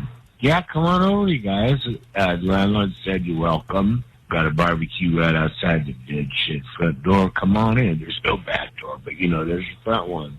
But, yeah, come on over. We can do steaks, ribs, turkey cheeseburgers, regular cheeseburgers, brioche buns. I don't know what he's saying. Smoke some dope. And broadcast live from the dead shed. Come on down. That's a real invitation for us to go to a barbecue in the dead shed with Pantyhose Greg. What do you think? He said he could fit 6 people in there? I don't know how many people can fit in his shed. Oh, okay. Jake, how many people can fit in your shack at one time? My shack, I think max occupancy is 2.5. Is the max occupancy sign on the outside of the shack? Oh, no, I don't have enough money for a sign. It says tragic happens here as a sign on the outside of a shack. Text line overwhelmingly. In love with Intern. A big fan of Intern. Intern. It's going to lead to a lot of problems. This woman will probably end up getting you all fired, but I'm here for it. So there you go. Sure. Intern. What a great scapegoat we have. It turns out tragic does happen here at KROQ. We just didn't realize it until the sign went up. All right, takeaways from today's show. What do we got? All right. 818, my takeaway is Allie has a wide stream. Cool. 323, my takeaway is trains are hobos' number one mode of transportation. Sure are. 323, Klein knows Spanish. Me gusta mucho. Hey, that was some story we heard during I've Got a Secret. If you missed it, check out the podcast. It goes with the show. Available wherever you get your podcasts. Search Klein Alley Show. If you could subscribe, even comment would be great for us as we work to hashtag grow the show. Yes, and 213 similarly said, my takeaway is students can bang their teachers at Montessori schools. Apparently, that's one of the rules. And 650... Montessori. Oh, no. Take that out of the podcast, that show. Tragic does happen. That was some tragic. 650, cat bones are cool. And 310, my takeaway is octopus in a jar is okay. Skunk in a jar, not okay. Yeah, all things I learned about on today's show. Interesting. Jake, you have a takeaway? If you need some cash, just shake your phone. Shake it. Shake it at the bartender. It's in there somewhere. Allie, takeaway? My takeaway is Jake Shack beanbag chair. Jake does smell like a beanbag chair, according to Postmaster Johnny. It's called leather. Leather smells great. It's not leather, dude. It is the innards of the beanbag chair is what you smell like. And everyone knows that smell. It could be a candle. It's just years and years of mounted farts and excess smells that all collect. That filters through. In the beans. Omar, you have a takeaway? My takeaway is that the best place to get a beer is Scammies. You gotta go to Guys, gotta go to Scammies. Watch out for the scammers at Scammies. My new favorite bar, Scammies. I'll be there every Friday night for happy hour. All right, have a great day. Do it tomorrow. Try to do it better. Stick around. You have another chance to get some tickets to KROQ's Almost Acoustic Christmas in about 15 minutes with Sluggo. And then you'll win them all day long, straight up through 5 p.m. with the great Kevin Ryder back here on KROQ. Bye. That they feel that they feel that